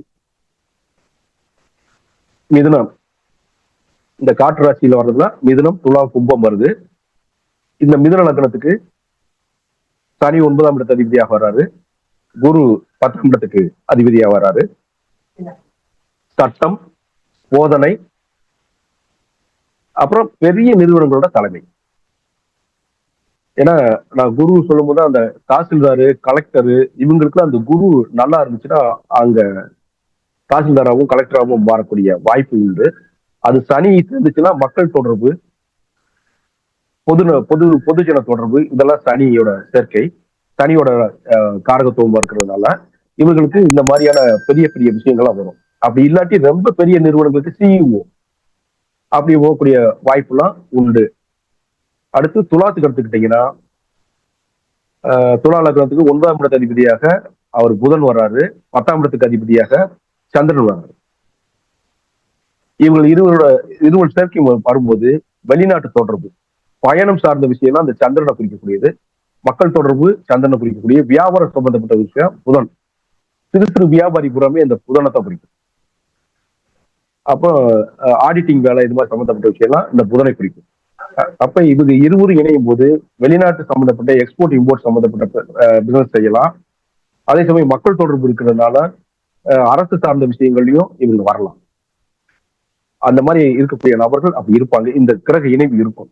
ரைட். இப்ப கும்பம் எடுத்துக்கிட்டீங்கன்னா சுக்கிரன் 9ஆம் இடத்து அதிபதியாகவும் செவ்வாய் 10ஆம் இடத்துக்கு அதிபதியாக வர்றாங்க. இவங்களுக்கு பாருங்க நிலம், கட்டடம் மற்றும் சொகுசு வாகன தொழில், இது சம்பந்தப்பட்ட தொழில்கள்ல இவர்கள் ஈடுபடும் போது இந்த சர்வ கர்மாதிபதி யோகம் இவங்களுக்கு பர்ஃபெக்டா வேலை செய்யும். இதுல ஒரே ஒரு விஷயம் தான், இந்த சர்வ கர்மாதிபதி யோகம் இருக்கிறவங்க மறக்காம திரும்ப திரும்ப நான் சொல்லக்கூடிய ஒரு விஷயம், அதாவது தப்பு செய்யக்கூடாது. எப்படின்னா இந்த லஞ்சம் வாங்குறது, இப்ப ஒரு வாகன தொழில் செய்யறாங்கன்னு வச்சுக்கோங்க. செவ்வாயும் சுக்கிரன் இணைவு வாகன தொழில் வச்சிருக்காங்க. இவங்ககிட்ட சர்வீஸ் விடுறோம், ஒரு வாகனத்தை கொண்டு போய் விடுறோம் அப்படின்னா, இவங்க போய் ஸ்பேர் பார்ட்ஸ் மாத்தும் போது இந்த டூப்ளிகேட் ஸ்பேர் பார்ட்ஸ் எல்லாம் மாத்தக்கூடாது. நம்பர் 2, இதெல்லாம் பண்ணக்கூடாது. பண்ணினாங்கன்னா இவங்க தொழில் காணாம போயிடும். அவங்க வந்து காசு கம்மியா கொடுத்தாலும் ஒரிஜினல் பொருளை போட்டு ஒரிஜினலாவே இவங்க வேலையை பார்த்துட்டு வந்தாங்கன்னா இவங்க தொழில் மேலும் மேலும் பெருகிக்கிட்டே போயிடும். ஒரு டூப்ளிகேட்டை பயன்படுத்தாங்கன்னா ஆட்டோமேட்டிக்கா இவங்க தொழில் காணாம போயிடும். ஏன்னா இவர் தப்பு பண்ணிட்டாரு, அவர் தொழில் காணாம போயிடும். அதுதான் முக்கியம். ரைட், அடுத்த ஸ்லைடு. நீர் ராசிகள் கடகம், விருச்சிகம், மீனம். இந்த கடகத்தை பொறுத்த முடிக்கும் 9ஆம் இடத்துக்கு அதிபதி குருவா இருக்கிறாரு. செவ்வாய் 10 இருக்காது. இது மிகச்சிறந்த, நம்ம ஏற்கனவே சொல்லிட்டோம், குருமங்கள யோகம் சொல்லிட்டோம். இது இராணுவம், காவல், ஆன்மீக தலைமை. இராணுவம், காவல், ஆன்மீக தலைமை, இது எல்லாமே இந்த யோகம் அவர்களுக்கு ஏற்படுது. அப்ப கடக லக்னக்காரங்களுக்கு இந்த குரு செவ்வாய் சேர்க்கை இருந்துச்சு அப்படின்னா நீங்க இந்த தொழில்லாம் நீங்க செய்யலாங்க அப்படிங்கிற விஷயத்த அவங்க எடுத்து சொல்லலாம். இப்ப நம்ம இங்க நினைக்கிற மாதிரி ராணுவம், காவல்னா அங்க அந்த தொழிலே போய் இருக்கணும் அவசியம் இல்லை. ராணுவம் சார்ந்த விஷயங்களுக்கு நீங்க ஒரு பொருளை மேனுஃபேக்சர் பண்ணி கொடுக்குறான் பாருங்க, அவனுக்கு இந்த அமைப்பு இருக்கு. இப்ப துப்பாக்கி தயாரிச்சு ராணுவத்துக்கு கொடுக்குறாங்க, அந்த குண்டு தயாரிச்சு ராணுவத்துக்கு கொடுக்குறாங்க, சீருடை தயாரிச்சு கொடுக்குறாங்க, இன்னைக்கு இந்த புல்லட் ப்ரூஃப் உடையெல்லாம் தயாரிச்சு கொடுக்குறாங்க இல்லையா, அவங்க எல்லாம் இதுல வந்துருவாங்க. அதே மாதிரி காவல் நிலையத்துக்கு தேவையான ஒண்ணு இவங்க காவலர்களாக இருக்கலாம், இல்ல காவல் நிலையத்துக்கு காவலர்களுக்கு தேவையான பொருட்களை மேனுஃபேக்சர் பண்ணி கொடுக்கக்கூடிய ஆட்கள் இவங்களாக இருக்கலாம். நம்ம நினைக்கிற சாதாரண ஷூ இருக்கு, அந்த ஷூவை தயார் பண்ணி கொடுக்கறது மூலமாக கூட இவங்க பெரிய ஆளா வருவாங்க. என்ன ஒரே ஒரு விஷயம், நான் சொன்ன மாதிரி நேர்மையை கடைபிடிச்சா. அதே மாதிரி இந்த கடக லக்னக்காரங்கள்ல ரொம்ப பேர் ஆன்மீகவாதிகள் இருக்காங்க, அவங்களுக்கு இந்த குரு செவ்வாய் இணைவு இருக்கும். அதை கவனிச்சு பார்த்தீங்கன்னா தெரியும். அடுத்து விருச்சிகம், இவங்களுக்கு 9ஆம் இடத்து அதிபதியாக சந்திரன் இருக்கிறாரு, 10ஆம் வீட்டுக்கு அதிபதியாக சூரியன். இவங்க 2 பேரும் இணையும் போது அரசாங்க உயர் பதவி, அரசியல் யோகம், இது 2மே இருக்கு. இதுல ஒரு சின்ன விஷயம் பாருங்க, சந்திரன் சூரியனா இருக்கிறதுனால இணைவுன்னு வந்தா அமாவாசை யோகமா மாறிடும். சமசப்தம பார்வைன்னு வந்துச்சுன்னா அங்க உங்களுக்கு பௌர்ணமி யோகம் வர்றதுக்கு வாய்ப்பு உண்டு. அதற்கு முன்னாடி இருக்கக்கூடிய சதுர்த்தசி, பௌர்ணமி, பிரதமை, இந்த 3 திதியில தான் இந்த சமசப்தம பார்வையில இருக்கும். சோ இவங்கள்தான் நாம அப்படி யோசிச்சு பார்க்கலாம். அந்த திதி வச்சு பலன் சொல்லும் போது, ஓ நீங்க எந்த திதியில பிறந்திருக்கீங்க, ரைட், ஓகே, இந்த 2 கிரக இணைவு இருக்கு, முன்ன பின்ன இருக்கு, நீங்க அரசு வேலைக்கு போகக்கூடிய வாய்ப்பு உண்டு, சொல்லி பாருங்க, நடக்கும். அப்ப அமாவாசையில பிறந்தவங்க நம்ம சொல்றோம், அமாவாசையில பிறந்துட்டான்னு சொல்லி அவங்கள தூத்துறோம். அதெல்லாம் தப்பு. எனக்கு தெரிஞ்சு அமாவாசையில பிறந்தவங்க அதிகமான பேர் வந்து அரசியல்லயும் இருக்காங்க, அப்புறம் அரசாங்கத்திலயும் இருக்காங்க, உயர் பதவியில இருக்காங்க. இதுல ஒரே ஒரு விஷயம் வேணா உங்களுக்கு எடுத்து சொல்லலாம், யார் அமாவாசையில பிறந்த, எந்த ராசிக்காரங்க அமாவாசையில பிறந்திருந்தா பிரச்சனை அப்படின்னா ஒரு சின்ன எக்ஸாம்பிள் சொல்லலாம். மகர ராசி, கும்பராசி, இந்த 2 இடத்துல வந்து இந்த சந்திரன் சூரியன் சேர்க்கை இருந்துச்சுன்னா நீங்க அவங்கள நம்பி சில விஷயங்களை செய்ய முடியாது. வேற ஒண்ணும் கிடையாது, அவங்க கொஞ்சம் தாமதப்படுத்துவாங்க, அவ்வளவுதான். அவங்களை பெருசா நம்பிட வேணாம் அப்படிங்கிறதுதான் என்னோட கருத்து. இது அனுபவ உண்மை. நான் சொல்லுவேன், மகர ராசியில சூரியனும் சந்திரனும் சேர்ந்துட்டு நான் சொல்லுவேன், இவங்களை நம்பி எந்த வேலையும் செய்ய வேணாம், நீயே செஞ்சு முடிச்சிருந்தோம். ஏன்னா அவங்களை நம்பி செஞ்சீங்கன்னா அவன் தாமதப்படுத்துவான், இல்லாட்டி நம்பிக்கைய பாலாக்கிடுவாங்க. அந்த 2 ராசி, ஏன்னா அது சனியோட வீடு இருக்கிறதுனால.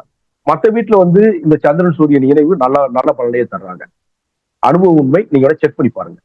இல்லாம இருந்தாலும் அதை பத்தி கவலை கிடையாது. அவங்களுக்கு வேற குருவோட பார்வை இருக்கலாம், இல்லாட்டி வேற ஏதாவது ஒரு கிரகத்தோட பார்வை, சேர்க்கை, இது மாதிரி இருந்துச்சுன்னா அவங்களுக்கு நல்ல பலனை தரும். எதுவுமே இல்லை அப்படின்னா நான் மகரம், கும்பம் மட்டும் கொஞ்சம் பிரச்சனை தரும். அது சூரியன் சந்திரன் சேர்க்கையை மட்டும், அதாவது சேர்க்கைன்னா அதே ராசியில இருக்குது, அமாவாசையில மட்டும். பௌர்ணமி யோகம் வேற மாதிரி வேலை செய்யும், அதை மனசு வச்சுக்கொண்ட. ரைட், மீன ராசி, அதாவது மீன லக்னம். இவங்களுக்கு வந்து செவ்வாய் 9ஆம் இடத்து அதிபதியாகவும் குரு 10ஆம் இடத்து அதிபதியா வராங்க. இவங்கதான் அதிகமான அறக்கட்டளைகள், இந்த NGOs நடத்துறாங்க பாருங்க, அவங்க கூட அந்த மீன ராசிக்காரர்களா இருக்காங்க, அதாவது மீன லக்னக்காரர்களா இருப்பாங்க. தெரியும்.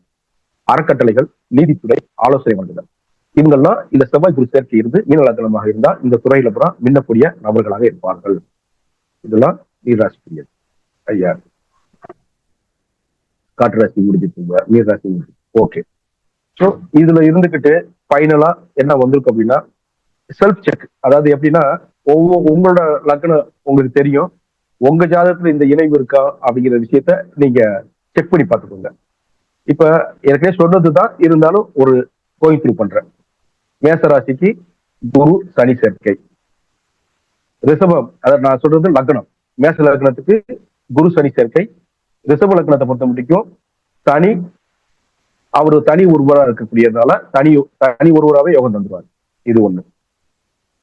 இப்போ இதுல நம்ம வேற ஒரு விஷயம் கூட ஆய்வு பண்ணலாம். எப்படி ஆய்வு பண்ணலாம்? இப்ப மேசத்துக்கு குருவும் சனியும் எங்க இணைஞ்சிருந்தா எங்க பாத்துக்கிட்டா நல்லா இருக்குங்கிற விஷயத்தோட நம்ம ஆய்வு பண்ணலாம். அப்படி ஆய்வு பண்ணும்போது இது ஒரு லக்னத்துக்கே ஒரு கிட்டத்தட்ட ஒரு மணி நேரம் கூட பேசலாம். ஏன்னா மேச லக்னத்துக்கு குரு சனியும் ஒருவேளை தனுசுலே இணைவா இருந்தா அது நல்ல பலனை தரும். ஒருவேளை மகரத்துல இணைவா இருந்தா இப்ப குரு நீசமாயிடுவார்.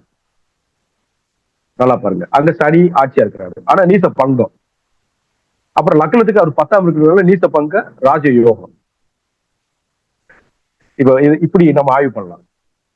ஒவ்வொரு இடத்துலயும் அது நின்னா அவர் என்னென்ன பலன் தருவாங்கன்னு சொன்னோம்னா அது ஆய்வு பண்ணலாம் நினைச்சோம்னா. பட் அது மச் டைம் எடுத்துக்கணும். அப்ப அவங்க நீசமானாலும் நீச பங்கம் ஆகுறாரு, நீச பங்க ராஜயோகத்தை தர்றாரு. ஏன்னா அவர் கேந்திரத்துல இருக்கிறாரு, ஆட்சி உச்சம் பெற்றவன் அங்கே இருக்கிறாரு அப்படின்னு சொல்லி கணக்கு இருக்கு. நீசம் வேற, நீச பங்க வேற, நீச பங்க ராஜயோகம் வேற அப்படின்னு சொல்லியிருக்கு. ஸோ இந்த கணக்குல வரும்போது அவர் ஒவ்வொரு இடத்துலயும் இருக்கும்போது என்னென்ன பலனை தருவாங்கிறத நீங்க எடுத்து பார்த்துக்கலாம். பகை வீட்டுக்கு போயிட்டான்னா ஒரு மாதிரி ஆயிடும். அப்புறம் நான் சொன்ன மாதிரி நீசத்துக்கு போயிட்டா ஒரு மாதிரி ஆயிடும். இந்த கணக்கு வச்சுக்கோங்க. அப்புறம் 6, 8 பலன்ல போய் மறைவாங்க. மறைஞ்சாலும் நீச பங்கம் ஆயிடும். அதை பார்ப்போம் பின்னாடி. ரைட். அப்ப ரிஷபத்தை பொறுத்த முடிக்கும் சனி தனி ஒருவராக யோகம் தர்றாரு. மிதுனத்தை பொறுத்த முடிக்கும் சனியும் குருவும் சேர்க்கை நல்ல பலனை தராங்க. கடகத்தை பொறுத்த முடியும் குரு செவ்வாய், இதுக்கு பேர் குரு மங்கள யோகம். சிம்மத்தை பொறுத்த முடிக்கும் செவ்வாயும் சுக்கிரனும் இணைவு நல்ல பலனை தரும். கன்னியா லக்னத்தை பொறுத்த முடிக்கும் சுக்கிரனும் புதனும் நல்ல ஒரு இணைவு தந்து இதுக்கு யோகத்துக்கு இன்னொரு பேர் இருக்கு, லட்சுமி நாராயண யோகம் அப்படின்னு சொல்லக்கூடிய ஒரு யோகத்தை அவர் தர்றாங்க. துலாத்தை பொறுத்த முடிக்கும் புதனும் சந்திரனும் இணைவு நல்ல யோகத்தை தர்றாங்க. விருச்சிகத்தை பொறுத்த சந்திரன் சூரியனுக்கு நல்ல ஒரு யோகம். தனுசை பொறுத்த முடிக்கும் சூரியன் புதன், இது புத ஆதித்ய யோகத்தையும் கொடுக்கும். இது இணைவுக்கு தான் கொடுக்கும். அதே மாதிரி சமசப்தமத்துக்கு இது வராது. ஏன்னா சூரியன் புதனும் 7 ராசி பிரிஞ்சு போறதுக்கு வாய்ப்பு கிடையாது. அதனால இதையும் கொஞ்சம் கணக்குல வச்சுக்கணும். அடுத்து மகரத்தை பொறுத்த முடியும் புதன் சுக்கிரன் சேர்ந்து இது லட்சுமி நாராயண யோகத்தை சொல்லுது. கும்பத்தை பொறுத்த முடியும் சுக்கிரன் செவ்வாய் சேர்றதுனால இது ஒரு நல்ல யோகம். மீனத்தை பொறுத்த முடியும் செவ்வாய் குரு சேர்றதுனால இது குரு மங்கள யோகத்தையும் தரும், கர்ம கர்மாதிபதி யோகத்தையும் தரும். இது யோக கிரகங்கள். ரைட். இந்த யோகத்தோட பலன் எப்ப முழுமையா கிடைக்கும், இல்ல எப்படி கிடைக்குது, இதன் மூலமா நமக்கு கிடைக்கக்கூடிய பலன் என்ன அப்படின்னு பாத்தீங்கன்னா சமூக அந்தஸ்து மற்றும் அதிகாரம். தொழில்ல மிக இள வயதுல உயர்நிலையை அடைந்தார். 1, மக்களால் மதிக்கப்படும் தலைவராக அல்லது வழிகாட்டியாக மாறும். அதுக்கப்புறம் பாத்தீங்கன்னா அரசாங்க ஆதரவு மற்றும் உயரிய விருதுகள் தேடி வருதல். இது எல்லாமே இந்த யோகத்தோட கிடைக்கக்கூடிய முழு பலன். அடுத்து பொருளாதார வளம் மற்றும் நேர்மை அப்படின்னு எடுத்துக்கிட்டீங்கன்னா இவங்க குறுக்கு வழியில பணம் சம்பாதிக்க விரும்ப மாட்டாங்க, விரும்பக்கூடாது. அதான் விஷயம். விரும்ப மாட்டாங்கிறது கொஞ்சம் கஷ்டம்தான். ஏன்னா இன்னைக்கு மக்கள்கிட்ட யார் வந்தாலும் நான் மாற்றம் தரேன்னு சொல்லி யார் வந்தாலும் சரி, அவங்க வேற வழி இல்லாம சில விஷயங்களை மாட்டிக்கிறாங்கன்னு தான் சொல்ல முடியும். இல்லாட்டி அவங்க தலைமை நல்லா இருக்கும், கூட இருக்கிற தொண்டர்கள் நல்லா இல்லைன்னா கஷ்டம்தான். அந்த கதை தான் இது. இப்ப நேர்மையான உழைப்பால கோடீஸ்வரராகவும் அமைப்பு அப்படி ஆகிட்டீங்கன்னா அது உங்களுக்கு நீங்க பேரும் புகழோட இருப்பீங்க. அடுத்து பல 100 பேருக்கு வேலை கொடுக்கும் முதலாளி யோகம். இதெல்லாம் இந்த யோகத்தோட முழுமையான பலன். ஆன்மீகம் மற்றும் அறக்கொடைகள். சம்பாதித்த பணத்துல பெரும் பகுதியை ஏழைகளுக்கும் கோயிலுக்கும் செலவிடுவாங்க இந்த தர்ம கர்மாதிபதி யோகம் உள்ளவங்க. அறக்கட்டளைகள், அப்புறம் பள்ளிகள், மருத்துவமனைகள் இதெல்லாம் கட்டுவாங்க. இந்த கல்வி கொடையாளர்கள் பூராவே மேக்ஸிமம் பார்த்தீங்கன்னா அவங்க ஜாதகத்தில் தர்ம கர்மாதிபதி யோகம் இருக்குங்க. ஏன்னா அவங்கதான் நான் சொன்ன முதலே சொன்ன மாதிரி அறிவை வந்து தானமா கொடுக்குறாங்க. இன்னைக்கு வந்து பணத்தை வாங்கிக்கிட்டு கொடுக்குறாங்க, அது வேற விஷயம். இருந்தாலும் அதுக்கும் ஒரு யோகம் வேணும். பணத்தை வாங்கிட்டு கொடுக்கறதுக்கும் இது யோகம் வேணும் இல்லையா? அது இந்த தர்ம கர்மாதி யோகம் செஞ்சுது. அதுல வேற சில யோகங்கள் அவங்க வேலை செய்யும். ரைட். இப்ப யோகம் பலகீனம் அடையக்கூடிய சூழல், இதுக்கு பேர் தான் யோக பங்கம். ஆரம்பத்திலேயே உங்கள்கிட்ட சொல்லிக்கிட்டு வந்தேன், சில யோகங்கள் நமக்கு இருந்தா கூட அது யோக பங்கத்தை தரும், அந்த யோகத்தையே அழிச்சிடும் அப்படின்னு சொல்லி. அப்ப இந்த யோகம் எங்கெல்லாம் அமைஞ்சிச்சுன்னா யோக பங்கத்தை தரும் அப்படின்னு பாத்தீங்கன்னா, மறைவு வீடுகள் இந்த யோகம் அமைஞ்சிச்சுன்னா அது நம்மளுக்கு பங்கு தரும். அப்போ மறைவு வீடுங்கிறது 6, 8, 12 இந்த பாவங்கள். அப்புறம் 9, 10ஆம் அதிபதிகள் இணைந்து 6, 8, 12ல மறைஞ்சிச்சுன்னா இந்த யோகத்தின் வீரியம் வந்து குறையும். அப்படின்னா என்ன பண்ணணும் அப்படின்னா, என்ன நடக்கும் அப்படின்னா, உங்களோட உழைப்பு அதிகமாகும், அதற்கேற்ற பலன் கிடைக்காது. அதாவது நம்ம இது உழைப்புக்கேற்ற ஊதியம் இல்லை, அதான் நம்மளோட பாஷையில் சொல்லுங்க, உழைப்புக்கேற்ற ஊதியம் இல்லவே இல்லை. இது ஒண்ணு கதை. அடுத்து தீய கிரகங்களின் சேர்க்கை மற்றும் பார்வை. இந்த ராகு கேது இருக்கு இல்லைங்களா, அது இல்லாட்டி வக்ரம் பெற்ற கிரகங்கள் இது கூட இணையும் போது இந்த யோகம் வந்து தடம் மாறும். அதான் கதை. நான் சொல்ல, அரசாங்க பதவியில உயர் பதவியில இருப்பாங்க, கையூட்டு வாங்குவாங்க. கையூட்டுனா லஞ்சம். இந்த கையூட்டு வாங்கினாங்க அப்படின்னா அவங்க திரும்ப என்னைக்காவது ஒரு நாள் மாட்டிக்குவாங்க. அப்புறம் போலீஸ்க்கு முன்னாடி இந்த முகத்தை மறைச்சிக்கிட்டு போலீஸ் ஸ்டேஷன்ல வண்டியில ஏறி போக வேண்டிய சூழல் ஏற்படுத்தி. ராகு சேர்க்கை வந்து தொழில்ல திடீர் வீழ்ச்சி அல்லது சட்டவிரோத எண்ணங்கள் இதெல்லாம் தரக்கூடிய இந்த ராகுவோட சேர்க்கை. எது கூட இந்த தர்ம கர்மாதி யோகத்தோட ராகு சேர்க்கை சேர்ந்துச்சுன்னா இந்த வேலையை செஞ்சிடும். நம்பர் டு பிசினஸ்லாம் இவங்க மூலமா தான் செய்வாங்க. இந்த ராபின் ஹூட்னு சொல்றாங்க இல்லையா, இன்னொருத்தர் திருடி, அத பெரிய பணக்காரன் திருடி ஏழைகளுக்கு கொடுக்குறது, இல்ல சட்டவிரோதமா ஒரு பிசினஸ் கடத்தல் தான் செய்வான், ஆனா இங்கிட்டு வந்து தர்மம் செய்வான். அந்த பெரிய பெரிய ஆட்கள் போர்வையில இருப்பாங்க, சின்ன சின்ன திருட்டு வேலையெல்லாம் செய்வாங்க, செஞ்சுட்டு இங்க பெரிய பான்சர் மாதிரி கோவிலுக்கும் அனாதாசிரமத்துக்கு பணத்தை கொடுத்து பேரும் புகழ் வாங்குவாங்க. அதெல்லாம் இந்த யோகத்துல வரும். அதுக்கு காரணம் இந்த தீய கிரகங்களோட சேர்க்கை மற்றும் பார்வை. அப்புறம் நீசம் மற்றும் அஸ்தமன நிலை. இந்த யோகத்தை தரக்கூடிய கிரகத்துல ஏதாவது ஒரு கிரகம் நீசம் அடைஞ்சாலோ, இப்ப நான் மேச லக்னத்துக்கு சொன்னேன் இல்லைங்களா, அந்த குரு சனியும் 10ல சேர்ந்துச்சுன்னா அப்ப குரு நீசம் ஆகுதுல, அதனால. அல்லது சூரியனுக்கு மிக அருகில் வந்து அஸ்தமனம், அது வந்து கம்பஸ்ட் ஆறது, இப்படி ஆச்சுனாலும் இந்த யோகம் பலனை தராது. இதெல்லாம் யோக பங்கத்துல வரக்கூடியது. ஐயா அடுத்தது சரி, இப்ப வக்ர நிலை, இதை பத்தி நம்ம பார்க்கணும். ஜோதிடத்துல வந்து ஒரு கிரகம் அந்த ரெட்ரோகிரேட் வக்ரம் பெறும்போது என்ன பண்ணும் அப்படின்னா, இந்த யோகத்தை நம்ம நினைக்கிறோம் வக்ரம் அப்படின்னா ரொம்ப பேர் அது தீய பலனை தான் சொல்றாங்க. எனக்கு தெரிஞ்சு வக்ரம் அப்படின்னா தீய பலன் கிடையாது. அது என்ன பண்ணுதுன்னா, ஆக்சுவலா நம்ம பூமிக்கு பக்கத்துல இதுக்கு வருது. இந்த வக்ரம் பெற்ற கிரகம் என்னன்னா பூமிக்கு மிக அருகில் இருக்கக்கூடிய நிலையத்தான் இந்த வக்ரம் பெற்றது அப்படின்னு ஒரு விஷயத்த சொல்றாங்க. ஒண்ணு. அடுத்து இன்னொரு விஷயம், வக்ரம் அப்படின்னா ரெட்ரோகிரேட் சொல்றோம் இல்லைங்களா, இந்த ரெட்ரோகிரேட் ரிவர்ஸ் அப்படின்னு அர்த்தம். இந்த ரிவர்ஸ் மீன்ஸ் என்னன்னா ஒரு விஷயத்துக்காக திரும்ப திரும்ப மெனக்கடுறது. ஏன்னா அது ரிவர்ஸ் வந்து திரும்ப போகிற மாதிரி. ஆக்சுவலா ரியலா எந்த ஒரு கோளும் வந்து ரிவர்ஸ் வர்றது இல்லை, உண்மையை சொல்ல போனா. இதை உங்களுக்கு ஒரு சரியான ஒரு விஷயத்த புரிய வைக்கணும்னா, நீங்க ஒரு பஸ்ல நீண்ட தூரம் பயணம் பண்ணி வர்றீங்க, அதுவும் நல்ல ஸ்பீட்ல வர்றீங்கன்னு வச்சுக்கோங்க. ஸ்பீட்ல வந்தவுடனே நீங்க ஒரு ஸ்டாப்ல வந்து நிப்பீங்க. நின்றுகிட்டு இருக்கும்போது நீங்க ஜன்னல் பக்கத்துல உட்காந்துருந்தீங்க அப்படின்னா, நீங்க ஒரு விஷயத்த யோசிச்சு பாருங்க, உங்க பக்கத்துல ஒரு பஸ் வந்து நிற்கும். அதே உங்களை மாதிரியே ஒரு பஸ் வந்து நிக்குது, ஆட்களை வந்து அது இறக்கி விடுது.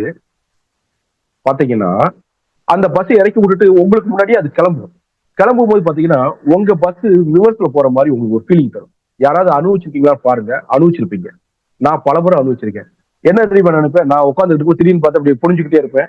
திடீர்னு ஜன்னல் வழியா நம்ம பார்வை அரைப்பார்வை போகும்போது நம்ம பஸ் பின்னாடி போற மாதிரியே ஃபீலிங் இருக்கும். நம்ம பயந்துருவோம், ஆனா பஸ் போகல, அது அதே இடத்துல தான் நிக்குது. நமக்கு பின்னாடி விரட்டி வந்த பஸ் நம்மளை முந்தி போகும்போது நம்ம பின்னாடி போற மாதிரி ஒரு ஃபீலிங் இருக்கும். இது அனுபவிச்சீங்கன்னா உங்களுக்கு தெரியும். இதுதான் அந்த ரெட்ரோகிரேட் சொல்லுவாங்க, ரிவர்ஸ் அப்படிங்கிறது. ஆனா ரியலா அந்த கோல் ரிவர்ஸ் போகாது. எந்த ஒரு கோலுமே ரிவர்ஸ் போகாதுங்க, அதை மனசு வச்சுக்கோங்க. முன்னாடிதான் போகும். இந்த மற்ற கோலோட ரொம்ப ஸ்பீடுல உங்க உங்க பின்னாடி போற மாதிரியான ஒரு ஃபீலிங் கொடுக்குது. இதான் கதை. ஸோ இது என்ன அப்படின்னா, இந்த வக்ரம் பெற்றால் யோகம் வேலை செய்யுமா செய்யாதா? கண்டிப்பா நிச்சயம் வேலை செய்யும். ஆனா பலன் என்னவா நடக்கும்னா தாமதமா நடக்கும், இல்லாட்டி மாறுபட்ட வழியில நடக்கும். அப்ப தாமதமாக மாறுபட்ட வழி அப்படிங்கிற விஷயத்த நம்ம புரிஞ்சுக்கணும். வக்ர கிரகங்கிறது பூமிக்கு அருகில் வரக்கூடிய நிலை. அதுக்கு சேஷ்டா பலம், அதாவது முயற்சி பலம் அதிகம். பாருங்க, வக்ரம் ஒரு கிரகம் பெற்றுச்சுன்னா அவனுக்கு உண்மையிலே யாரோட ஜாதத்துல வக்ரம் பெற்ற கிரகம் இருந்துச்சு வச்சுங்க, அவன் பெரிய உழைப்பாளியா இருப்பான், கடுமையான போராளியா இருப்பான். அப்புறம் கீழே விழுந்தா உடனே எதிர்க்க மாட்டான், தன்னோட தோல்வியை உடனே ஒத்துக்க மாட்டான். அது எல்லாமே இந்த வக்ரம் பெற்ற கோள்களால் வரக்கூடியது. லக்னாதிபதி வக்ரம் பெற்றுக்குன்னு வச்சுக்கோங்க, அவன் அவ்வளவு சீக்கிரம் எதையுமே தோல்வியை ஒத்துக்கவே மாட்டாங்க. அதே மாதிரி அவன் யாரையுமே விட்டு கொடுக்க மாட்டான். Never never never give up அப்படின்னா அந்த மாதிரியான ஆட்கள் அவங்க பூராமே இந்த லக்னாதிபதி வக்ரம் பெற்றவங்க.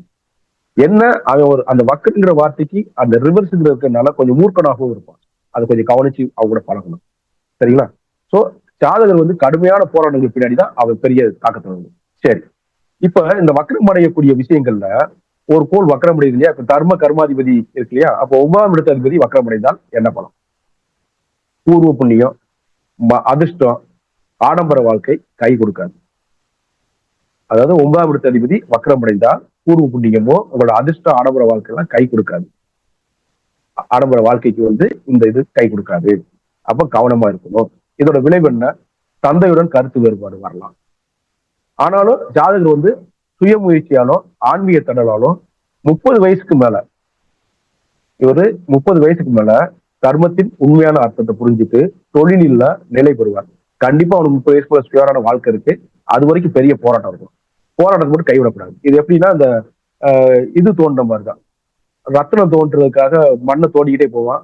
10 அடியில ரத்தனம் இருக்குன்னா 10 அடியில் தோண்டிடுவான். ரத்தனம் இருக்காது. அவன் அந்த தோண்டதை விட்டுட்டு போயிடுவான்.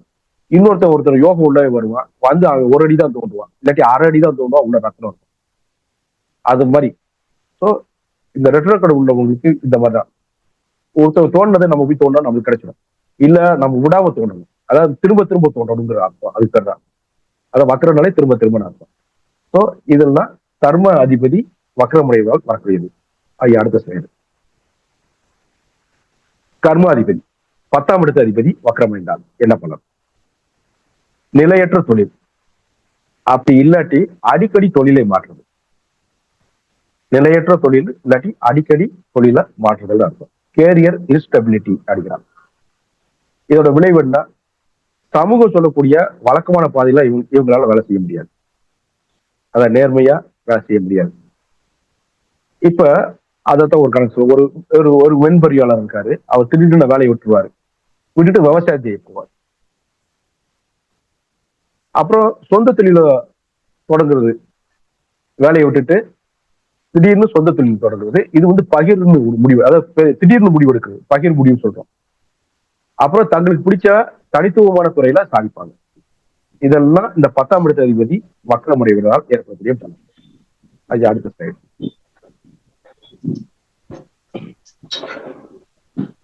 ரெண்டு கிரகமே வக்ரமடைஞ்சு டபுள் ரெட்டர்.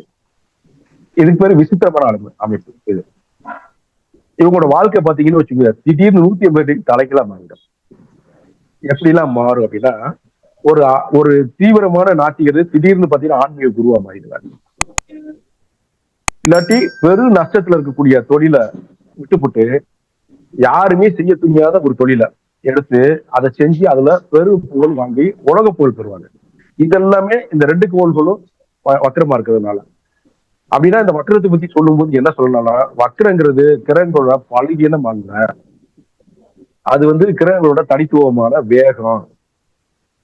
வக்கர கிரகம் தரக்கூடிய கர்மாதிபதி யோகம் ஒரு மனிதனை வந்து உலக பார்வையில வித்தியாசமான காட்டி இறுதியில வெற்றியாளனா மாற்றும். அந்த கடைசி வார்த்தை தான் ரொம்ப முக்கியம். இறுதியில் வெற்றியாளனாக மாற்றும். அப்ப நீங்க தைரியமா ஒருத்தருக்கு ஜாதகம் பார்க்கிறோம், கர்மாதிபதி யோகம் இருக்கு, ஆனா 2 கோளும் வக்கரமாவும் இருக்கு அப்படின்னா நீங்க தைரியமா அவங்க சொல்லுங்க, உனக்கு வெற்றி உண்டு, நிச்சயம் உண்டு, நீ வெற்றி பெற பிறந்தவன்றத நீங்க அழுத்தி சொல்லலாம். சோ இதுதான் இந்த ரெட்ரோகிரேடோட பலன்.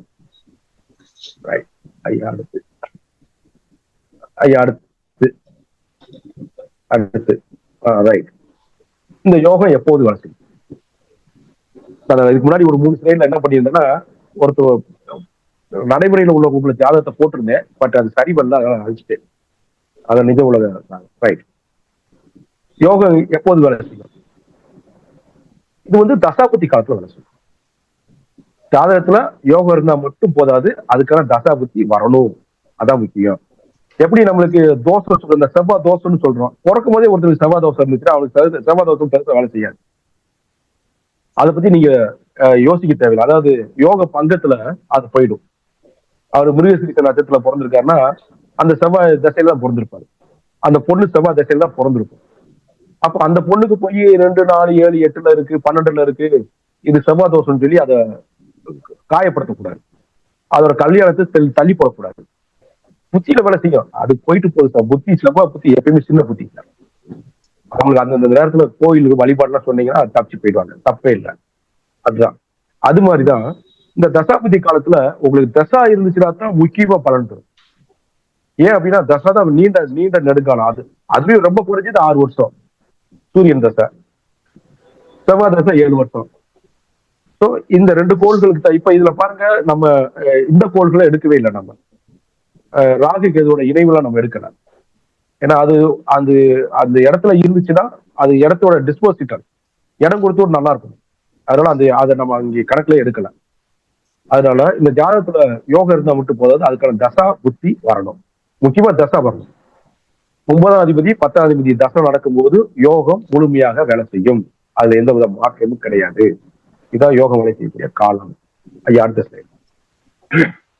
சரி, வாழ்நாள் அந்த தசை வராட்டா, அந்த தசையோட காலங்கள்ல அதாவது அதோட புத்தி இருக்கும் இல்லைங்களா, அந்த புத்தி பாருங்க குறைஞ்சது ஒரு 2 மாசத்துக்கு வேலை செய்யும். அதிகபட்சம் ஒரு 36 மாசத்துக்கு வேலை செய்யும். ஏன்னா 3 வருஷமாவது ஒரு புத்தி வேலை செய்யுது. இந்த சுக்கிர புத்தி, சனி புத்தி, குரு புத்தி, புதன் புத்தி எல்லாம் அந்த 2.5 வருஷம் 3 வருஷம் அந்த கணக்குக்கு வந்துடும். அப்படி வரும்போது இந்த சுமார் 2 முதல் 36 மாசத்துக்கு இந்த புத்தி வேலை செய்யறதுனால அவ்வளவு காலத்துக்கு இந்த யோகம் வேலை செய்யும். அதோட சேர்த்து கோச்சார ரீதியாக இந்த கோள்கள் வந்து சாதகமா வரணும். அப்படி வந்துச்சுன்னா நிறைந்த நற்பலன்களை செய்யும். அது எப்படி வரும் அப்படின்னா, ஏற்கனவே உங்க கோள் நிக்கக்கூடிய அந்த தர்ம கர்மாதி யோகத்தை செய்யக்கூடிய கோள்கள் நிற்கக்கூடிய இடத்துக்கு இந்த கோச்சார கோள்கள் 1, 5, 9லயோ 1, 4, 7, 10லயோ வரும்போது நல்ல பலன்களை தரும். அது போக 3, 11 வந்தாலும் நல்ல பலனை தரும். 6, 8, 12 வரும்போது தான் கொஞ்சம் தீய பலன் தரும். அதனால இதுவும் தசாவும் நடக்குது, புத்தியும் நடக்குது. அதோட சேர்த்து கோச்சாரத்தில் நல்லபடியா வந்துச்சுன்னா நல்ல பலனை தரும். அப்ப தசா வராத பட்சத்திலையும் பலன்கள் உண்டு. அதை மனசு வச்சுக்கோ. ஐயா அடுத்த ஸ்லைட். சரி, இப்ப நம்ம இவ்வளவு தூரம் சொல்லிட்டோம் சார். கொஞ்சம் வலுவா இல்ல, தர்மகர்மாதி யோகம் வலுவற்று இருக்கு, கொஞ்சம் பரிகாரம். ஏன்னா நம்மளை பொறுத்த முடியும் ஒரு ஸ்பெஷலிஸ்ட் வந்து கொஞ்சம் பரிகாரம், எளிய மற்றும் அளவான பரிகாரம், ரெமடிஸ் வந்து ரொம்ப முக்கியம். இந்த ஜோதிடத்துல வந்து தர்மகர்மாதிபதி யோகம் இது கிரகங்களோட சேர்க்கை மட்டும் கிடையாது, இல்லாட்டி அந்த பார்வை மட்டும் கிடையாது, பரிவர்த்தனை மட்டும் கிடையாது. அது நாம் செய்யக்கூடிய செயல், அது சார்ந்த யோகம். ஏன்னு சொன்னா, நான் ஏற்கனவே சொல்லிட்டேன், ஒரு நல்ல வேலை கிடைச்சிருக்கு, நீங்க கையூட்டு வாங்கினீங்கன்னா நீங்க மாட்டிக்குவீங்க. அதனால தான் சொன்னேன். எனவே இந்த செயல் சார்ந்த யோகங்கிறதுனால இது மந்திரத்தை விட செயல்பாட்டு பரிகாரம். அது பேரு ஆக்ஷன் பேஸ்டு ரெமடிஸ்ன்னு சொல்றாங்க. இதுக்கு வந்து 100% பலன் தரும். அப்ப நீங்க எதை செய்யணும், என்ன செய்யணும் இந்த பரிகாரம் அப்படின்னா, ஐயா அடுத்த ஸ்லைட். அதாவது தர்மம் சார்ந்த பரிகாரம். இதையும் பாருங்க, நான் பிரிச்சு போட்டேன். தர்மம் சார்ந்த பரிகாரம். அப்ப இது ஏன் அப்படி சொல்லியிருக்கேன்னா, நான் ஏற்கனவே முதல்ல சொல்ல முடியாது. தர்மாதிபதி ரெட்ரோகிரேடா இருந்தா என்ன பண்றது? தர்ம அதிபதி ஒருவேளை 6ல போய் உட்கார்ந்தா, தர்ம அதிபதி 8ல போய் உட்கார்ந்தா, தர்ம அதிபதி 12ல போய் உட்கார்ந்தா, அதுக்கு நேரியாலாம் பார்த்தா கர்ம அதிபதி இருந்து தர்ம கர்மாதிபதி யோகத்தை தந்துருவாங்க. ஆனா அவங்க கொஞ்சம் வீக்கா இருக்காங்க, 6, 8, 12ல இருக்காங்க யாரோ ஒருத்தர். அப்படி இல்லாட்டி நான் சொல்ற ரெட்ரோகிரேடா இருக்காங்க, இல்லாட்டி அஸ்தங்கம் ஆயிட்டாங்க அப்படின்னா, இதெல்லாம் வந்து அந்த வீக்கா வலுவற்ற நிலைன்னு சொல்லுவாங்க. இந்த வலுவற்ற நிலையை போக்குறதுக்கான பரிகாரம்னா பாக்கியம் மற்றும் தர்மத்தை பெருக்கும் வழி. தந்தைக்கு மரியாதை செய்யறது, உங்கள் தந்தை அல்லது தந்தை வழி முன்னோர்களை மதித்து அவங்களின் தேவைகளை நிறைவேற்றுவது. இதுதான் 9ஆம் வீட்டை உடனடியாக பலப்படுத்தும். ரொம்ப முக்கியமா பித்ரு காரியம் இருக்கு பாத்தீங்களா, அதாவது அப்பா இருப்பாங்க, இல்லாட்டி அப்பா இறந்துருப்பாங்க, தாத்தா இறந்துருப்பாங்க, தாத்தாவோட அது நம்ம தாத்தா மேக்சிமம் தாத்தா இறக்குறதுக்குலாம் ரொம்ப பேருக்கு வாய்ப்பு உண்டு. 50 வயசு கடந்தவங்களுக்குலாம் தாத்தா எல்லாம் இருக்கிறதுக்கு ரொம்ப வாய்ப்பு கம்மி. ஸோ அவங்களுக்கு நம்ம செய்ய வேண்டிய அந்த கர்மா, அந்த திதி, இதெல்லாம் கொடுக்கணும். சில சமயம் பாருங்க அப்பா கொடுக்க மாட்டாங்க, மகன் கொடுக்கணும். தாத்தாவுக்கு அப்பா கொடுக்க மாட்டாரு, அவர் ஏதோ ஒரு வேலையா இருப்பாரு. அப்போ மகன் தான் வந்து அதை எடுத்து, பேரை எடுத்து அதை தந்தைக்கு எடுத்து சொல்லி செய்யணும், இல்ல நம்மளே செய்யணும். அப்ப இந்த தந்தையவோ தந்தை வழி முன்னோர்களையோ மதிச்சு அவங்களுக்கு செய்ய வேண்டிய கடமைகளை முறைப்படி செஞ்சுட்டு வந்தீங்கன்னா இந்த 9ஆம் வீடு உடனடியா வலுப்படும். இது செயல். நீங்க இதை விட்டு போட்டு நீங்க யாருக்கோ போய் தானம் கொடுக்குறீங்க, அன்னதானம் பண்றீங்க, அது தர்றீங்க இது தர்றீங்க, அதெல்லாம் நெவர். சொல்லுவாங்க, உங்க அம்மா அப்பாவுக்கு நீங்க சாப்பாடு போடாம இன்னும் அடுத்தவங்களுக்கு போய் நீங்க சாப்பாடு போட்டா அது பெரிய பிரச்சனை கிடையாது, அது பெரிய பரிகாரம் கிடையாது. முதல்ல உங்க அம்மா அப்பாவை கவனிங்க, அதுக்கப்புறம் போய் வெளியே போய் பரிகாரம் பண்ணுங்க அப்படின்னா இங்க உள்ள வேலை. சரி, அப்ப தந்தைக்கு மரியாதை கொடுங்க, தந்தை வழி முன்னோர்களுக்கு வழி கொடுங்க, மரியாதை கொடுங்க. ஒண்ணு. அடுத்து குலதெய்வ வழிபாடு. வருடத்துக்கு ஒரு முறையாவது குடும்பத்தோட குலதெய்வ கோயிலும் செய்யணும், அவங்களுக்கு அபிஷேகம் செய்யணும், அன்னதானம், அங்க போய் அபிஷேகம் அன்னதானம் இதெல்லாம் செய்யணும். இத குலதெய்வத்தை இன்னும் நீங்க வலுப்படுத்தணும் அப்படின்னா மாதந்தோறும் பௌர்ணமி அன்னைக்கு உங்க குலதெய்வ வழிபாட பண்ணிப்பாங்க. ஒருவேளை ரொம்ப தூரமா இருந்தா அந்த போட்டோவை வீட்டுல வச்சு, ஏன்னா ரொம்ப பேர் வீட்டுல நான் பாக்குறேன். ஏற்கனவே நமக்கு ஒரு இப்ப சமீபத்துல ஒரு படம் பார்த்தோம், கருப்புன்னு ஒரு படம் பார்த்தோம். அதுக்கு முன்னாடி அவரு ஒரு படம் எடுத்திருந்தாரு, ஏதோ ஒரு நயன்தாரா வச்சு ஒரு படம் எடுத்திருந்தாரு. எப்படின்னா குலதெய்வத்து படம் வீட்டுல சின்னதா வச்சிருப்பாரு, பெருசா நம்ம திருப்பதி வெங்கடாச்சலபதி படத்தை வச்சிருப்பாங்க. அப்ப அந்த அம்மா வந்து கோவப்படுற மாதிரி காட்டியிருப்பாங்க. அது சில்லியான ஒரு மேட்டரா இருக்கும். தெய்வங்களுக்குள்ள அப்படி பார்க்க போறது கிடையாது. திரும்ப போகுது. ஓகே, இப்ப பாருங்க. கிளியராக்கா? ஓகே. சோ அந்த குலதெய்வ வழிபாடு நீங்க செய்யறதுல, அதாவது இஷ்ட தெய்வம் இதெல்லாம் நீங்க பெரிய போட்டோ வச்சு கும்பிடுவீங்க, குலதெய்வ போட்டோவை வச்சுக்கவே மாட்டோம். எனக்கு விவரம் தெரிஞ்சு 99% வீட்டுல வந்து குலதெய்வ போட்டோவை நான் பார்த்ததே இல்லை. அப்ப அட்லீஸ்ட் அந்த குலதெய்வ போட்டோவாவது எடுத்துட்டு வந்து வச்சு அவங்கள வழிபாடு பண்ணிக்குவாங்க. வர்றதுக்கு ஒரு முறை அங்க கோயிலுக்கு போங்க, கம்பல்சரியா போங்க. மாசத்துக்கு ஒரு முறை பௌர்ணமிக்கு போக முடிஞ்சா போங்க, இல்ல வீட்லயாவது அதுக்கு நைவேத்தியம் படைச்சு படையல் போட்டு நீங்க சாமி கும்பிட்டு வாங்க. உங்களுக்கு இந்த 9ஆம் முறை வலுப்பெறும். அதுக்கப்புறம் ஆசிரியர்களுக்கு உதவுதல், உங்க குருநாதர்களுக்கு உதவுதல், உங்க குருஜிக்கு உதவுதல், இல்லாட்டி ஆசிரியர் தொழில இருந்தவங்களுக்கு இன்னைக்கு ஒரு இயலாமையில இருந்தாங்க அப்படின்னா அவங்க சரியா பென்ஷன் கிடைக்கல, இல்லாட்டி தனியார் ஸ்கூல்ல உங்களுக்கு ஆசிரியர் தொழில் பார்த்தவங்க இன்னைக்கு கஷ்டத்துல இருக்காங்கன்னா அவங்களுக்கு நீங்க உதவுங்க. இது ஆசிரியர் உதவுதல், இல்லாட்டி அவர்களுக்கு மரியாதை செலுத்தல் மூலமாக. அப்போ உங்களுக்கு கல்வி கற்பிச்ச அந்த ஆசிரியர்களுக்கு, ஆன்மீக குருமார்களுக்கு வஸ்திர தானம், இல்லாட்டி தட்சிணை வாங்குறது, இல்லாட்டி அவங்களை எப்பயாவது போய் ஓயாம சந்திச்சு அவங்கள்ட்ட ஆசீர்வாதம் வாங்கிக்குவாங்க. அந்த ஆசீர்வாதம் அவங்க போற சாக்குல அவங்களுக்கு ஏதாவது பழங்கள், ஏதோ ஸ்வீட்டு காரம் இது மாதிரி விஷயங்களை வாங்கி கொடுத்துருவாங்க. சில குடும்பத்துல அவங்க வறுமையில வாடினாங்கன்னா பலசருக்கு இது சம்பந்தப்பட்ட விஷயங்களை வாங்கி போட்டுவாங்க. இதன் மூலமாக உங்களோட 9ஆம் பாவத்தை நீங்க வலுப்படுத்தலாம். இதுல எந்த ஒரு மாற்றமும் கிடையாது. அடுத்த ஸ்லைட். ஓகே, 10ஆம் வீடு கர்மம் சார்ந்த பரிகாரங்கள். தொழில தடவையை நீக்கி வெற்றி தரக்கூடிய கர்ம பரிகாரம் பேர். நார்மலா உங்ககிட்ட வேலை பார்க்குற தொழிலாளர்களுக்கு அவங்க வேலை செஞ்சாங்கன்னா கரெக்டா சம்பளத்தை கொடுங்க. உங்களுக்கு கீழே இருக்கக்கூடிய உங்களுக்கு சம்பளத்தை இழுத்தடிக்காம கொடுங்க. சரியான நேரத்தை கொடுத்து பாருங்க. இது வந்து உங்களுக்கு சனியோட அருளை பெற்றுத்தரும். ஏன்னா இந்த காலபுருஷனுக்கு இந்த கர்மம் சார்ந்த அதிபதி அது மட்டும் கிடையாது, அவர் பாதக அதிபதியும் கூட. அப்ப இந்த தொழிலாளர்களை நீங்க ஏதாவது டிஸ்டர்ப் பண்ணீங்கன்னா உங்களுக்கு பாதகத்தை செய்ய அவர் தயங்கவே மாட்டார். சனி கொடுத்தால் யார் தடுப்பார்? அவர் நல்லது கொடுத்தாலும் யாராலையும் தடுக்க முடியாது, கெட்டது கொடுத்தாலும் யாராலையும் தடுக்க முடியாது. அதனால சனியை பொறுத்த முடிக்கும் தொழிலாளர்கள் தான் முக்கியம். Disabled, physically challenge, mentally challenge, இவங்களுக்கு எல்லாம் வந்து நம்ம ஏதாவது செய்யணும். செஞ்சோம்னா சனி நமக்கு அருள் தருவார். அப்புறம் தொழில நேர்மை, செய்யும் தொழில பொய் ஏமாற்று வேலை இல்லாம நாணயமா இருந்தீங்கன்னா 10ஆம் வீட்டு ஆற்றல அத பாசிட்டிவான எனர்ஜியை கண்டிப்பா அதிகரிச்சு கொடுக்கும். ஆனா சின்ன விஷயம் சொல்றேன், அது இந்த பொய் அப்படிங்கிறதா அந்த புலவர்களுக்கு கவிஞர்களுக்கு பொய் அவசியம் சொல்லுவாங்க. அது மாதிரி இப்ப சேல்ஸ் ரெப்ரஸன்டேட்டிவ் இருப்பாங்க, சேல்ஸ்மேன் இருப்பாங்க. ஒரு சாரி வந்திருக்கும், இப்போ ஜவுளி கடையில சாரி இருக்கும், அவர் சாரி விற்கிற ஒரு சேல்ஸ்மேன் இருப்பாரு. அவர் வந்து பொய் சொல்லலாம். எப்படி பொய் சொல்லலாம்? மேடம், இந்த இந்த சேலை உங்களுக்கே செஞ்சு கொண்டு வந்த மாதிரியே இருக்கு. அவங்க எடுத்து தோல் மேல போட்டுப்பாங்க. ஐயோ, உங்களுக்கே செஞ்ச மாதிரி இருக்கு. இந்த பொய் சொல்லலாம், தப்பு இல்ல. அதை விட்டு போட்டு சாதா சேலையை பட்டு சேலைன்னு சொல்லி விற்கக்கூடாது. அது மாதிரி சொல்லணும். ஸோ சின்ன சின்ன விஷயங்கள்ல பொய் இன்னைக்கு தேவையா இருக்கு. அதனால தொழில நேர்மையா இருக்க, நேர்மையா இருந்தீங்கன்னா நீங்க அந்த 10ஆம் பாவத்தை ஆக்டிவேட் பண்ணலாம். இது செயல். அடுத்து முதல் லாபத்துல தர்மம். இந்த வியாபாரத்துல இல்லாட்டி உங்களோட மாத சம்பளத்துல வாழக்கூடிய முதல் தொகை இருக்கு பார்த்தீங்களா, அந்த தொகையில ஒரு பகுதி, குறைஞ்சது 1% ஏழை எளியவர்களுக்கு பசியை போக்க பயன்படுத்துங்க. ஆனா நான் ஏற்கனவே சொன்ன மாதிரிதான், உங்க அப்பா அம்மாவை பட்டினி போட்டுட்டு, உங்க அக்கா தங்கச்சியை பட்டினி போட்டுட்டு, உங்க அண்ணன் தம்பியை பட்டினி போட்டுட்டு, உங்க பிள்ளைகளை பட்டினி போட்டு, உங்க பொண்டாட்டியை பட்டினி போட்டுட்டு, நீங்க இந்த 1% இல்ல, தசம பாகம் சொல்லக்கூடிய 10% எடுத்துக்கொண்டு போய் கொடுத்தா கூட அது தீராது. அதை மனசு வச்சுக்கோங்க. அப்ப முதல் லாபத்துல தர்மம். அதை நாங்க சில இடத்துல பார்ப்போம், போனி அகலம்மா. யாராவது ஒரு தர்மம் கேட்டு வந்தாங்கன்னா, ஐயா போனி அகலம் அப்படிம்பாங்க. போனி அகலைன்னா என்ன அர்த்தம்? எனக்கு இன்னும் வியாபாரம் நடக்கலைன்னு அர்த்தம்.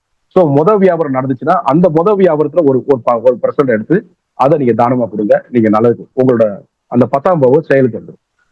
ஸோ இது தர்மம் சார்ந்த கர்மம் சார்ந்த பரிகாரங்கள். சரி, எளிய ஆன்மீக மற்றும் தான பரிகாரம் ஜென்ரலா இருக்கக்கூடியது. இது அன்னதானம். சனிக்கிழமையில உடல் ஊனமுற்றவர்களுக்கு, அதுதான் நான் இப்ப உடல் ஊனமுற்றவர்கள் வார்த்தையை பயன்படுத்தக்கூடாது. அதை அவங்க பிசிக்கலி அதாவது சேலஞ்சுன்னு சொல்லுவாங்க அவங்களுக்கு. அப்ப வியாழக்கிழமையில ஆதரவற்ற முதியோர்களுக்கு உணவு வழங்கலாம். பறவைகள் மற்றும் விலங்குகளுக்கு உணவிடலாம். தினமும் காலையில காகத்திற்கு அன்னமிடலாம். பசுமாட்டிற்கு அகத்திக்கீரை இல்லாட்டி பழங்கள் வழங்கலாம். இது பண்ணலாம். அதை விட்டுட்டு ஒரே ஒரு நாள் அந்த அமாவாசையில போய் ஒரே பசுமாட்டுக்கு எல்லாருமே அகத்திக்கீரையை கொடுப்பாங்க. அது நுர தள்ளிடும், வாயில நுர தள்ளி வெளியே வரும். அப்பயும் போய் கொடுப்பாங்க. அப்படி கொடுத்தீங்கன்னா பாவம் வந்து சேரும். மனசுல வச்சுக்கோங்க. ஒரே நாள்ல போய் கொடுக்காதீங்க. ஒருவேளை நீங்க அன்னைக்கு போனீங்க, அங்க பசுமாடு ஏற்கனவே நுர தள்ளிடுச்சுன்னா தயவு செய்து வாங்கி கொடுக்காதீங்க. நான் இன்னைக்கு கொடுத்தே ஆகணும், என்னது தீரணும்னு நினைச்சு அதை போய் சாவடிச்சுறாங்க. அது கஷ்டம். ஏன்னா நமக்கு தெரியாது அது பின்னாடி எவ்வளவு கஷ்டப்படும்னு.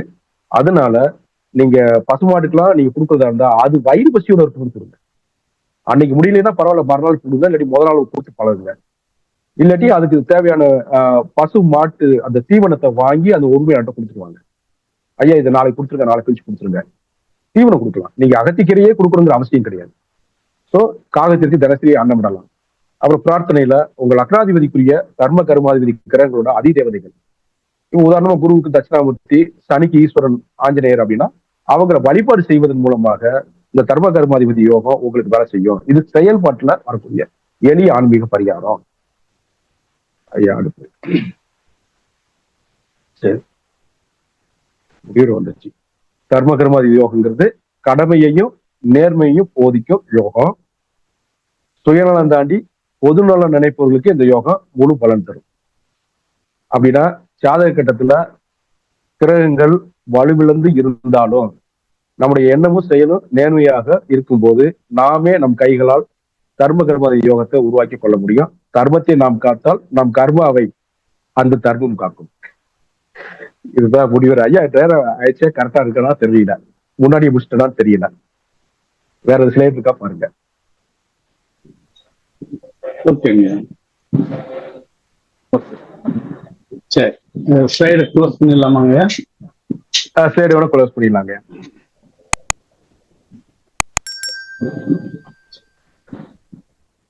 ஆமா, கொஞ்சம் ஒரு பரவாயில்ல பரவாயில்லைங்க.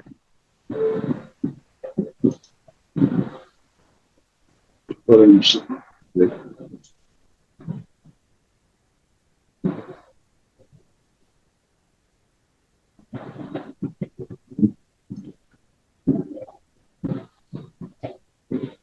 ரைட்டுங்க. ஓகே, டெக்னிக்கலா சில எரர் இருந்தாலும் சப்ஜெக்டா நல்ல ஸ்ட்ரென்த்தா இருந்துச்சு. ஓகேங்க. ஓகே, இதுல யாராவது சந்தேகங்கள் ஏதாவது இருந்தா கேட்கலாம். ஐயா இப்ப பேசப்பட்ட விஷயத்தின் மீது சந்தேகங்கள் ஓகே இருந்தா கேட்கலாம். ஐயா அதுக்கு பதில் சொல்லுவாங்க. முதல்ல ஸ்ரீனிவாசன் சார் அன்மியூட் பண்ணுங்க. கேட்கலாம் சார். ஒரு நிமிஷம் சார், இது கொஞ்சம் இதாயிடுச்சு, ஒரே ஒரு ஓகே. நமஸ்காரம் சார். ஃபர்ஸ்ட் சீனிவாசன் ஐயா சார் வணக்கம். நமஸ்காரம்.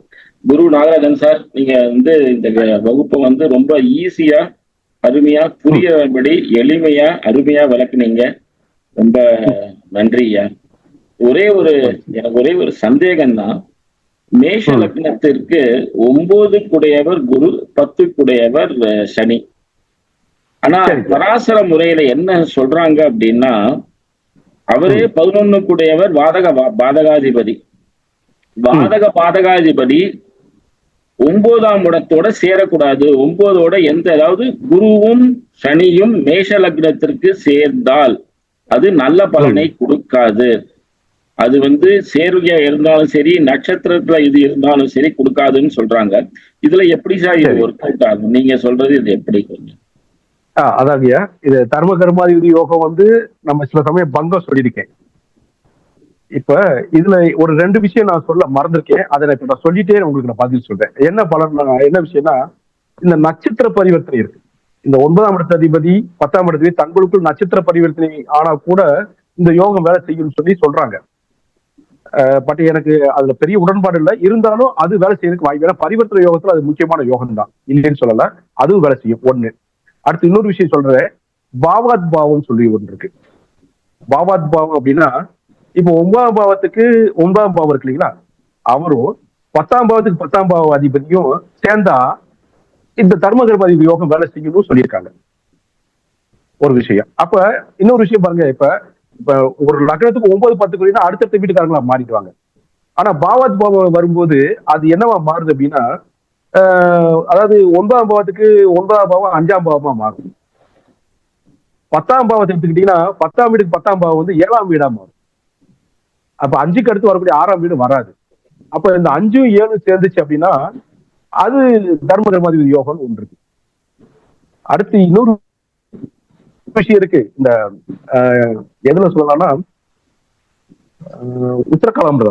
உத்தரகாலாமிரதத்துல இந்த விஷயத்தை எப்படி சொல்லியிருக்காங்க அப்படின்னா, தர்ம கர்மாதிபதி யோகத்தை 9ஆம் பாவத்துக்கு தர்ம கர்மாதிபதி பாவத்தை பார்க்க சொல்றாங்க. 10ஆம் பாவத்துக்கு தர்ம கர்மாதிபதியா பார்க்க சொல்றாங்க. அதாவது 9ஆம் பாவத்துக்கு 9, 10 குறிவரை பார்க்க சொல்றாங்க. நான் சொல்ல புரியுதா பாருங்க. 9ஆம் பாவத்துக்கு 9, 10 குறிவர் சேர்க்கை இருந்தா அதுவும் தர்ம கர்மாதிபதி யோகமா. அடுத்து 10ஆம் பாவத்துக்கு 9, 10 குறிவர் சேர்க்கை இருந்தாலும் அதுவும் தர்ம கர்மாதிபதி யோகம் அப்படின்னு சொல்லி உத்தரகாலாபுரத்துல ஒரு ஸ்லோகம் இருக்கு. நான் இதை சொல்லணும், அது சொல்ல மறந்துட்டேன். அப்ப ரைட்டுங்களா? சரி. இப்ப நீங்க என்ன சொன்னீங்கன்னா, பாதகாதிபதியாவும் இருக்கிறதுனால இந்த இவர் கூட சேரும்போது இந்த யோகம் வேலை செய்யுமா அப்படின்னு கேட்கிறோம் இல்லையா? இப்ப இதுலதான் ஒரு விஷயம் கேட்கணும். சேர்க்கையாக இருந்தால் நீங்க அந்த 11ஆம் பாவத்தை பார்க்கலாம். இப்ப பரிவர்த்தனை இருக்குன்னு வச்சுங்க. பரிவர்த்தனைனா நீங்க எந்த பரிவர்த்தனை எடுத்துக்குவீங்க? இப்ப ஒருவேளை 9 குறியர் 10, 10 குறியர் 9க்கு போறாரு. அப்ப உண்மையா இது தர்ம கர்மாதிபதி பாவம் தான்.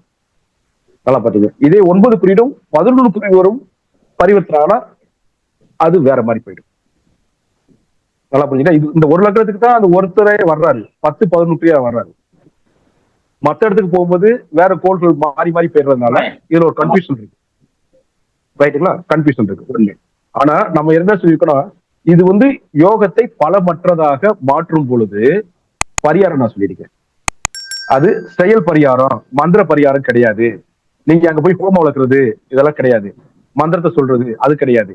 தெய்வத்தை போய் வணங்குறது கிடையாது. நீங்க செயல்படுத்தணும். ஏன்னா இது சனி காலப்புருஷனுக்கு இது சனியா இருக்கிறதுனால செயல் தான் முக்கியம். அதனால நீங்க போய் தானம் பண்ணுங்க. யார் யாரை மதிக்கணுமோ அதை மதிங்க. பித்ருக்காரியத்தை செய்யுங்க. செஞ்சீங்கன்னா இது பலன் தரும். அப்ப இங்க சனி முக்கியமா என்ன பண்றாரு பாருங்க. பித்ருக்காரியம் சம்பந்தப்பட்ட விஷயத்த பூரா அவர் தான் சொல்லுவார். திதி கொடுக்கறது பூரா அவர் தான் சொல்லுவார். மரணம் சம்பந்தப்பட்ட விஷயத்த பூரா அவர் தான் சொல்லுவார். அப்ப இங்க பித்ருக்காரியத்தை நீங்க நிறைவேற்றுவதன் மூலமாக மேஷ லக்னத்துக்கு குரு சனி சேர்க்கை நல்ல பலனை தருவாங்க. எப்ப நீங்க இதெல்லாம் கடைபிடிச்சிட்டு வந்தீங்கன்னா, நார்மலா எல்லா லக்னத்துக்குமே நான் சொல்லிட்டேன், நீங்க லஞ்சம் வாங்கக்கூடாது, பொய் சொல்லக்கூடாது, ஏமாற்றக்கூடாதுன்னு சொல்லியாச்சு. இதெல்லாம் செஞ்சாதான் தர்ம கர்மாதிபதி வேலை செய்யும். மத்த யோகெல்லாம் இதெல்லாம் தேவைப்படாது. ஆனா இந்த கர்மம்ங்கிற வார்த்தைக்கே அந்த யோகம் தான், அந்த வார்த்தை தான், அந்த ஸ்டான்ஸ் சொல்றோம் இல்லையா, அதுதான் ரொம்ப ரொம்ப முக்கியம். சோ கண்டிப்பான முறையில் மேஷ லக்னத்துக்கு சனியும் குருவும் சேர்க்கை. இது சனி குரு சேர்க்கை ஒரு பக்கத்துல யோகம், இன்னொரு பக்கத்துல ஒரு தோஷம் இருக்கு. இந்த தோஷம் அது பிரம்மகத்தி தோஷம். அதனாலதான் பாருங்க, ஆசிரியர்களுக்கு உங்களோட குருநாதருக்கு நீங்க போய் வணங்கி அவருக்கு வஸ்திரதானம் பண்ணுவது மூலமாக இந்த பிரம்மகத்தி தோஷமே நீங்கும். இல்லைன்னா சிவன் கோவில் கட்டி நீங்க வழிபடணும். ஏன்னா அந்த ராமனுக்கும் சரி சுப்பிரமணியனுக்கும் சரி அவங்களுக்கு பிரம்மகத்தி தோஷம் பிடிச்ச போது சிவன் தான் முக்கியம். சிவலிங்கத்தை படைச்சு அதை நம்ம செஞ்சு செய்யணும். இல்ல ஒரு கோயில் கட்டும் போது சின்ன சின்ன சிவலிங்கம் அங்க வைக்கிறாங்கன்னா அந்த சிவலிங்கத்தை நம்ம வாங்கி கொடுத்து பிரதிஷ்டை பண்ணி வணங்கிட்டு வந்தீங்கன்னா மத்தவங்க வணங்குவது மூலமாகவும் இந்த யோகம் வேலை செய்யும், தோஷம் குறையும். பிரம்மகத்தி குறைஞ்சி தர்ம கர்மாதிபதி யோகமா வேலை செய்யும். நம்ம எல்லா லக்கணத்துக்கும் நம்ம ஆள் என்ன சொல்றாங்க, இன்னொரு விஷயம் சொல்லி வைக்கிறாங்க. காலபுருஷனுக்கு குரு சனி சேர்க்கை இருந்துச்சு அப்படின்னா 9-10 சேர்க்கை உங்க ஜாதகத்துல இருந்துச்சுன்னா தர்ம கர்மாதிபதி வேலை செய்யும்னு சொல்றாங்க. அது நெவர், அதுல பொய். வேணா சப்போர்ட்டுக்கு, அதாவது நீங்க சப்போர்ட்டுக்கு வச்சுக்கலாமே தவிர அதாவது அதை போய் உண்மையான யோகம் எடுத்துக்க முடியாது. அது மேஷ லக்னத்துக்கு தான் அதை எடுத்துக்க முடியுமே தவிர அந்த மிதுன லக்னத்துக்கு தான் அந்த குரு சனி சேர்க்கையை எடுத்துக்கொள்ள முடியுமே தவிர மற்ற லக்னத்துக்கு குரு சனி சேர்க்கை இருந்துச்சு அப்படின்னா கர்மகர்மாதிபதி யோகம் சொல்லி அடிச்சு சொல்லிடக்கூடாது. அது பிரம்மோத்தி தோஷத்தை தான் லீட் பண்ணும், கர்மகர்மாதிபதியை லீட் பண்ணாது ஷியரா. ஏன்னா அந்தந்த லக்னத்துக்கு அதான் எனக்கு வயிறு பசிச்சுன்னா நான் தான் சாப்பிடணும், அதை மனசு வச்சுக்கணும். நன்றியா, நன்றி, அருமையான விளக்கம். மகிழ்ச்சியா, நன்றிங்கய்யா. சீனிவாசனையா நன்றி. அடுத்து சரவணன் தானப்பாரு ஐயா, அன்மியூட் பண்ணுங்க. வணக்கம். ஐயா வணக்கம். இப்ப லக்னத்துக்கு நம்ம தர்ம கர்மாதிபதி யோகம் பாக்குற போல சந்திரனின் வீட்டுக்கும் நம்ம தர்ம கர்மாதிபதி யோகம் பார்க்கலாமா ஐயா? அது ஒண்ணு. அதுக்கு அடுத்து இப்ப ராசி கட்டத்துல நம்ம ராசியில இணைவை பாக்குறோம், தர்ம கர்மாதிபதி யோகம் கிரகங்கள் இணைவுல. அது போல ராசி கட்டத்துல வேற வேற வீட்டுல இருந்தாலும் பாவ சக்கரத்துல வரும்போது இணையறதுக்கு வாய்ப்பு இருக்குது. அது போல பாவ சக்கரத்துல கிரகம் இணைஞ்சு தர்ம கர்மாதிபதி யோகம் வந்தாலும் அது பலமா செயல்படுமா அத அப்படின்றது ஒரு டவுட். இந்த 2 டவுட்டுக்கும் கொஞ்சம் பதில் சொல்லுங்க. ஓகே, இப்ப நீங்க கேட்ட டவுட் ரொம்ப முக்கியமானதுதான். எனக்கு தெரிஞ்சு இது பாவ சக்கரத்துல இணைவு இருந்தா அதுதான் ஒரு ரியல் தர்ம கர்மாதிபதி யோகம். ஏன்னா நான் பலன் பார்க்கும்போது எப்பயுமே ராசி, நவாம்சம், பாவம் இந்த 3 கட்டமும் போட்டு தான் நான் பலன் சொல்றேன். ஏன்னா எனக்கு சில விஷயம் இங்க ராசி கட்டத்துல நம்மளுக்கு பிடிபடாம இருக்கும், அது பாவ சக்கரம் நம்மளுக்கு உணர்த்திடும். ஏன்னா லக்னம் ஆரம்பிச்ச புள்ளி தான் நம்மளுக்கு முதல் ஆரம்ப புள்ளி. ஸோ அதுல இருந்து 30 டிகிரி அந்த ராசியோட சக்கரத்தை எடுத்துக்கிட்டீங்கன்னா அதுல இருந்து வரக்கூடிய எல்லா கோள்களையும் அந்தந்த பாவக ரீதியாக பாவமே வேலை செய்யும். பாவக்கட்டம் தான் உண்மையிலே வேலை செய்யும். அப்ப நீங்க பாவம் தான் நீங்க எடுத்துக்கணும். இது ஒண்ணு. அடுத்து நீங்க கேட்ட கேள்வியில வேற என்ன கேட்டிருந்தீங்க முன்னாடி? சந்திரன் வீட்டுக்கு எடுத்துக்கலாமான்னு கேக்குறீங்க. அது பெருசா எடுத்து நீங்க லக்னம் தான் வேலை செய்வீங்க. நம்ம பாக்குறது பூராமே லக்னம் தான். நீங்க வேணா நீங்க அதை நீங்க அவரை மனசுல குளுமைப்படுத்துறதுக்காக வேணா ஐயா இப்படி ஒரு யோகம் இருக்கு நீங்க இப்படி செஞ்சு பாருங்க, அதாவது அவரை நியாயப்படி நடத்துறதுக்கு நம்ம ரீடைரக்ட் பண்ணலாம். அவர் கொஞ்சம் அநியாயம் பண்ணிக்கிட்டு இருக்காருன்னா ஐயா இதெல்லாம் செஞ்சு பாருங்க, இது வேலை செஞ்சிடும் அப்படின்னு நினைச்சீங்கன்னா அது கண்டிப்பா நடக்கும். ஏன்னா அவங்கள ஒரு 48 நாள் ஒரு பழக்கத்தை உண்டு பண்றோம்ல, நீ கோயிலுக்கு சுத்திட்டே வா, அப்புறம் அது பழகிடும். அது மாதிரிதான். ஸோ நீங்க அவருக்கு பரிகாரமா நீங்க மற்றவங்களுக்கு தானம் பண்ணுங்க, தர்மம் பண்ணுங்கன்னு சொல்லும் போது தானம் தர்மம் சேரும்போது தர்ம கர்மம் ரெண்டுமே வேலை செஞ்சிடும். ஆனா அந்த இணைவு இருந்து செய்யணும். சரிங்க. அது அந்த இணைவு இருக்கும்போது அந்த தசாபுக்தியம் வரும்போது தான் அவங்களுக்கு அந்த நல்ல பலன் நடக்குது. இப்ப லக்னத்துக்கு இல்லாத போது சந்திரனுக்கும் அது போல இருந்து அந்த தசாபுக்தி அவங்களுக்கு வந்தா அவங்களுக்கு ஒரு வேலை அது பலன் கொடுக்குமோ கை கொடுக்குமோ அப்படின்றது நம்ம எடுத்துக்கலாமா அப்படின்னு நான் கேட்டேன். அது 100% லக்னத்துக்கு வேலை செய்யும். ஆமா, 100%. ஏன்னா ஆமா, அது 100% லக்னத்துக்கு தான். நன்றிங்க. ஏன்னா முதல்ல ஒரு விஷயம் சொன்னோம், இந்த யோகத்தை பத்தி சொல்லும்போது ஒரு விஷயம் சொன்னோம். லக்ன ரீதியாக யோகம் இருக்கு, ராசி ரீதியாக யோகம் இருக்கு, பாவக ரீதியாக யோகம் இருக்கு, கிரக இணைவு மூலமாக யோகம் இருக்கு. ஸோ ஒவ்வொரு யோகம் ஒவ்வொரு மாதிரி வேலை செய்யும். தர்ம கர்மாதிபதி யோகம் லக்ன ரீதியாக வேலை செய்யும். நன்றிங்க. நன்றி நன்றி சரவணன் பசங்க. அடுத்து ரகுகுல திலகர் ரவி ஐயா. ஐயா வாங்க. வணக்கம் ஐயா. நல்ல சிறப்பா இருந்தது. ஒரே நல்ல விஷயம் சொன்னீங்க. அதாவது ரிஷப லக்னத்துக்கு சனி 8 இருந்தாலும் தர்ம கர்மாதி யோகம் வேலை செய்யறது நல்ல பாயிண்ட், அருமையான பாயிண்ட், கரெக்டா சொன்னீங்க. இப்போ நமக்கு நாம கேட்கிற கேள்வி என்ன, அங்க 8 இருக்கிறாரு, பாவத்துல ஏதோ ஒரு இடத்துல இருக்கிறாருன்னு வச்சோம், 8ல இருந்தா ஒரு 7 இருப்பாருன்னு வச்சோம், ஏதோ இருக்கிறாரு. இருக்கும்போது ம். நமக்கு முதல்ல 9ஆம் பாவம் வேலை செய்யுமா இல்ல 10ஆம் பாவம் வேலை செய்யுமா தசாபுக்தியில? ஒரே கேள்விதான், வேற ஒண்ணு இல்ல. ஆ, ரொம்ப சிம்பிள்ங்க. நம்ம ஏற்கனவே முதல்ல சொன்னதுதான், தர்மம் சரியா இருந்தா, தர்மத்தை நம்ம கரெக்டா கடைபிடிச்சோம்னா நம்ம செயலான கர்மத்தை அது இழுத்துட்டு போயிடும். அப்ப தர்மம் முதல்ல வேலை செய்யும், கர்மம் ரெண்டாவது வேலை ஓகே. செய்யும். அப்ப 9, பின்னாடி 10 வேலை செய்யும். இது ஆமா. இல்ல ஆணித்தரமா ஆமா. சொன்னீங்கன்னா அடுத்து இல்ல, இது ஒரு முக்கியமான கேள்வி இது ஆக்சுவலா வந்து. ஏன்னா முதல்ல 100% எது இதுதான். ஏன்னா மற்றதுக்கெல்லாம் 9, 10க்கு சூரியன் அதுக்கு மாறி வேலை செய்யுது. பட் ஆனா இதுல வந்து அந்த ஆமா. மாதிரி கிடையாது இல்லைங்களா? ஆமா. அதுக்காக தான் கேட்டேன் நான். ஓகே, ரொம்ப நன்றி ஐயா, சூப்பர், நல்லா சிறப்பா மகிழ்ச்சி, இருந்தது. மகிழ்ச்சி, நன்றி. மகிழ்ச்சி. நன்றி ஐயா, நன்றி. அடுத்து முரளிதரன் ஐயா, வாங்க. SM டூல்ஸ் முரளிதரன், வாங்க. ஐயா வணக்கம் ஐயா. ஐயா வணக்கம், வாங்க. ரொம்ப நல்லா இருந்தது ஐயா, இன்னைக்கு கிளாஸ் ரொம்ப அருமையா இருந்தது. அந்த ஸ்லைட்லாம் ரொம்ப புரியுற மாதிரி நல்லா இருந்தது. ஐயா எனக்கு ஒரே ஒரு டவுட். இப்போ வந்து 6, 8, 12 மறைஞ்சா அதோடைய பலன் வந்து கொஞ்சம் குறையுன்ற மாதிரி சொன்னீங்க. இப்போ அந்த ஆமா. 2 கிரகத்துல எதனா ஒரு கிரகம் சுய நட்சத்திர சாரம் வாங்கி இருந்தா அதுக்கு பலன் எப்படி ஐயா அது? கண்டிப்பா சுயசாரம் வாங்குற எந்த கோளுமே நன்மை தான் தருவாரு சார், கூடுதல் நன்மை தருவாரு. ஒண்ணு. அப்போ 6, 8, பட் அது 12 மறைஞ்சு சொல்லுங்க ஐயா. இப்ப 6க்கு வந்து தீய பலன் ருண ரோக சத்துருன்னு சொல்லி ஒரு பலன் இருக்கு. சரி. இதே 6ஆம் பாவத்துக்கு 5ஆம் பாவத்தோட 2ஆம் பாவம். ஓகே. உங்க பிள்ளைங்க மூலமா உங்களுக்கு கிடைக்கக்கூடிய வருமானம். ஓ சரி. நல்லா புரியுதுங்களா? அப்புறம் இப்ப 5ஆம் பாவம், அந்த 6ஆம் பாவம் வந்து பாத்தீங்கன்னா 7க்கு விரயம், 8க்கு 11, இப்படி பாவம் வேலை செய்யுது இல்லையா, மாத்தி மாத்தி. சரி ஐயா. சோ அது ரீதியாக நல்ல பலன்கள் எதுலாம் இருக்கோ அதெல்லாம் உங்களுக்கு நன்மை செஞ்சிருக்கீங்க. ஓகே. 6, 8, 12 மறைஞ்சாலும் அதுக்குண்டான பலன் அது கொடுக்கும். சிம்பிளா. ஆமா. இப்ப ஒருத்தருக்கு வேலையே கிடைக்கல. இப்ப 6ஆம் பாவம் சர்வீஸ். ஓகே. அப்ப அந்த வேலை கிடைச்சிடும் அவருக்கு. சரி சரி. ஓகே ஐயா. இதுதான் கதை. Okay okay. நன்றி ஐயா, நன்றி நன்றி. நன்றி முரளிதரன் சார், நன்றி. தனலட்சுமி அம்மா, அன்மியூட் பண்ணுங்க. வாங்க. வணக்கம் ஐயா, வணக்கம். குரு நாகராஜன் வணக்கம். ரொம்ப அருமையா இருந்தது வகுப்பு, ரொம்ப அருமையா இருந்தது, எளிமையாவும் இருந்தது, நல்ல புரியுறபடி நிறைய வந்து தர்ம கர்மாதிபதி யோகத்தை பத்தி எவ்வளவு மேக்சிமம் வந்து எக்ஸ்பிளைன் பண்ண முடியுமோ அவ்வளவு நல்லா பண்ணிருக்கீங்க. அதுவும் இல்லாம இந்த காலபுருஷத்துக்கு அது இந்த குரு சனி சேர்க்கை வந்து அது தர்ம கர்மாதிபதி யோகம் ஆகாது.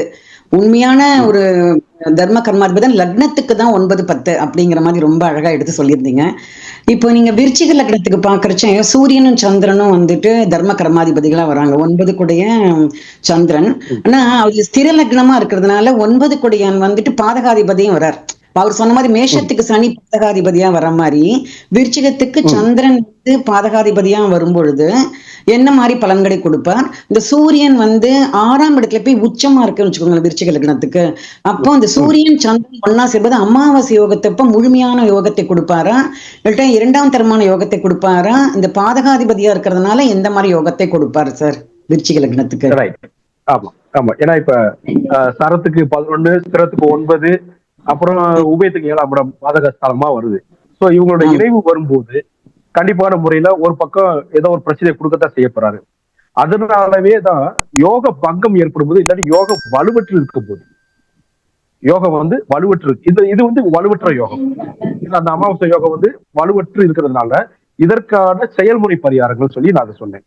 சோ அந்த பரிகாரங்களை நீங்க கடைபிடிக்க சொல்வதன் மூலமாக, இல்ல நம்ம வந்து அதுவே கடைபிடிக்கும் மூலமாக இந்த தர்ம கர்மாதிபதி யோகம் இணைவு இருக்கிறவங்களுக்கு நன்மை ஏற்படுத்தி கொடுக்கும்.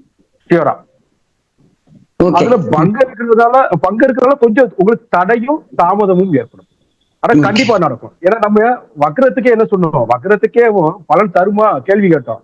கண்டிப்பா தரும். எப்ப தரும்? கொஞ்சம் தாமதமா தரும், அவ்வளவுதான். ஆனா கண்டிப்பா தரும், சிவரா தரும். நன்றி நன்றி. நன்றிம்மா தனலட்சுமிமா, நன்றி. அடுத்து இந்துமதி மேடம், வாங்க. வணக்கங்க ஐயா.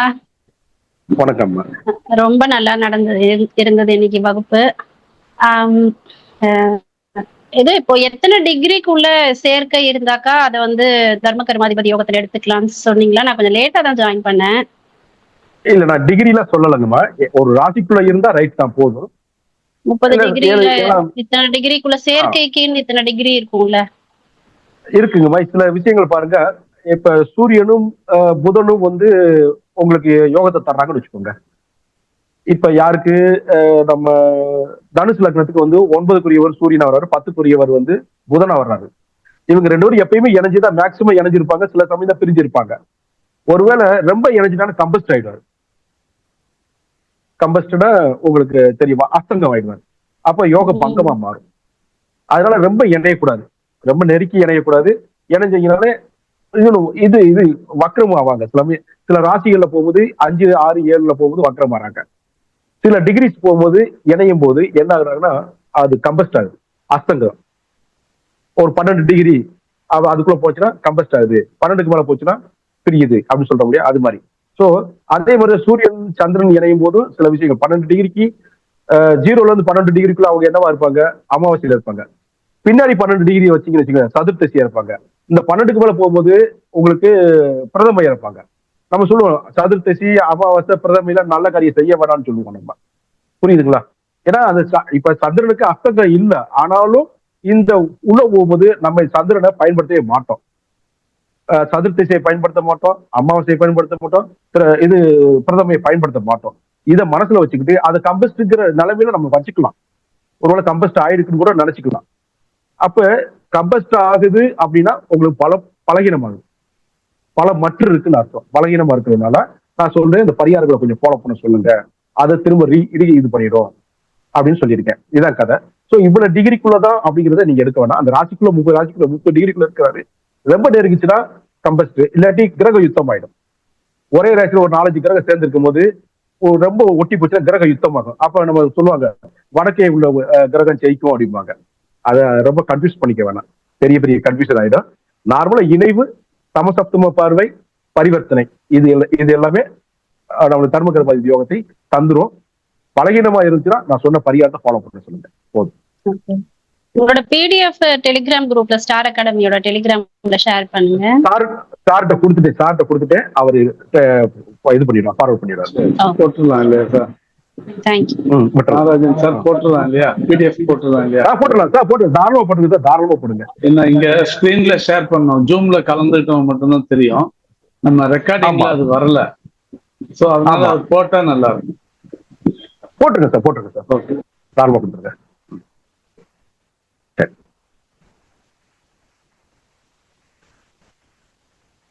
வேற யாரு?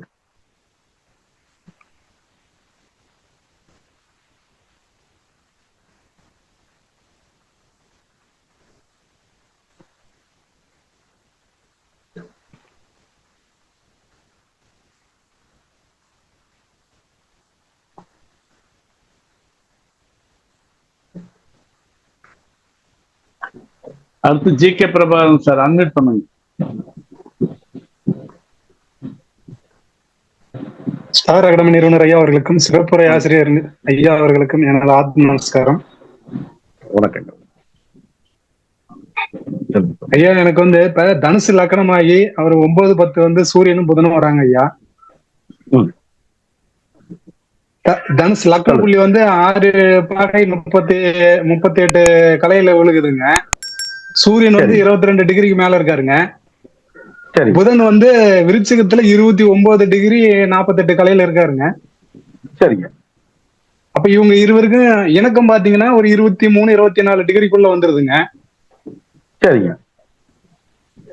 ஆனா பாவத் ராசி கட்ட பிரகாரமும் லக்னம் 12 இது வருது. அதே மாதிரி பாவ கட்டத்துல பார்த்தாலும் 1, 12 தான் வருது. சரிங்க. இது எப்படிங்க தர்ம கர்மாதிபதி பலன் எப்படிங்க இதெல்லாம் எடுக்கிறது? கண்டிப்பா இது தர்ம கர்மாதிபதி யோகம் தான், ஆனா பலகீனமா இருக்கு, பலமற்று இருக்கு. ஆனா பலகீனமா இருக்கு. ஆனா 2 கிரக சேர்க்கை இருக்கிறனால தர்ம கர்மாதிபதி யோகம் தான். சோ புதன் காரகம், சூரியன் காரகம், இது 2ஐயும் வலுப்படுத்துங்க. சரிங்கய்யா. புதனையும் சூரியனும் வலுப்படுத்துங்க. அந்த தர்ம கர்மாதிபதி யோகம் அதோட தசாபுத்தி நடந்துச்சுன்னா கண்டிப்பான முறையில நன்மையான பலனை தரும். சரிங்க, இதெல்லாம் நம்பலாம். ரொம்ப நன்றிங்க. நல்லது. நன்றி நன்றி. மகிழ்ச்சிங்க, மகிழ்ச்சி. அடுத்து ரங்கநாராயணா சார்.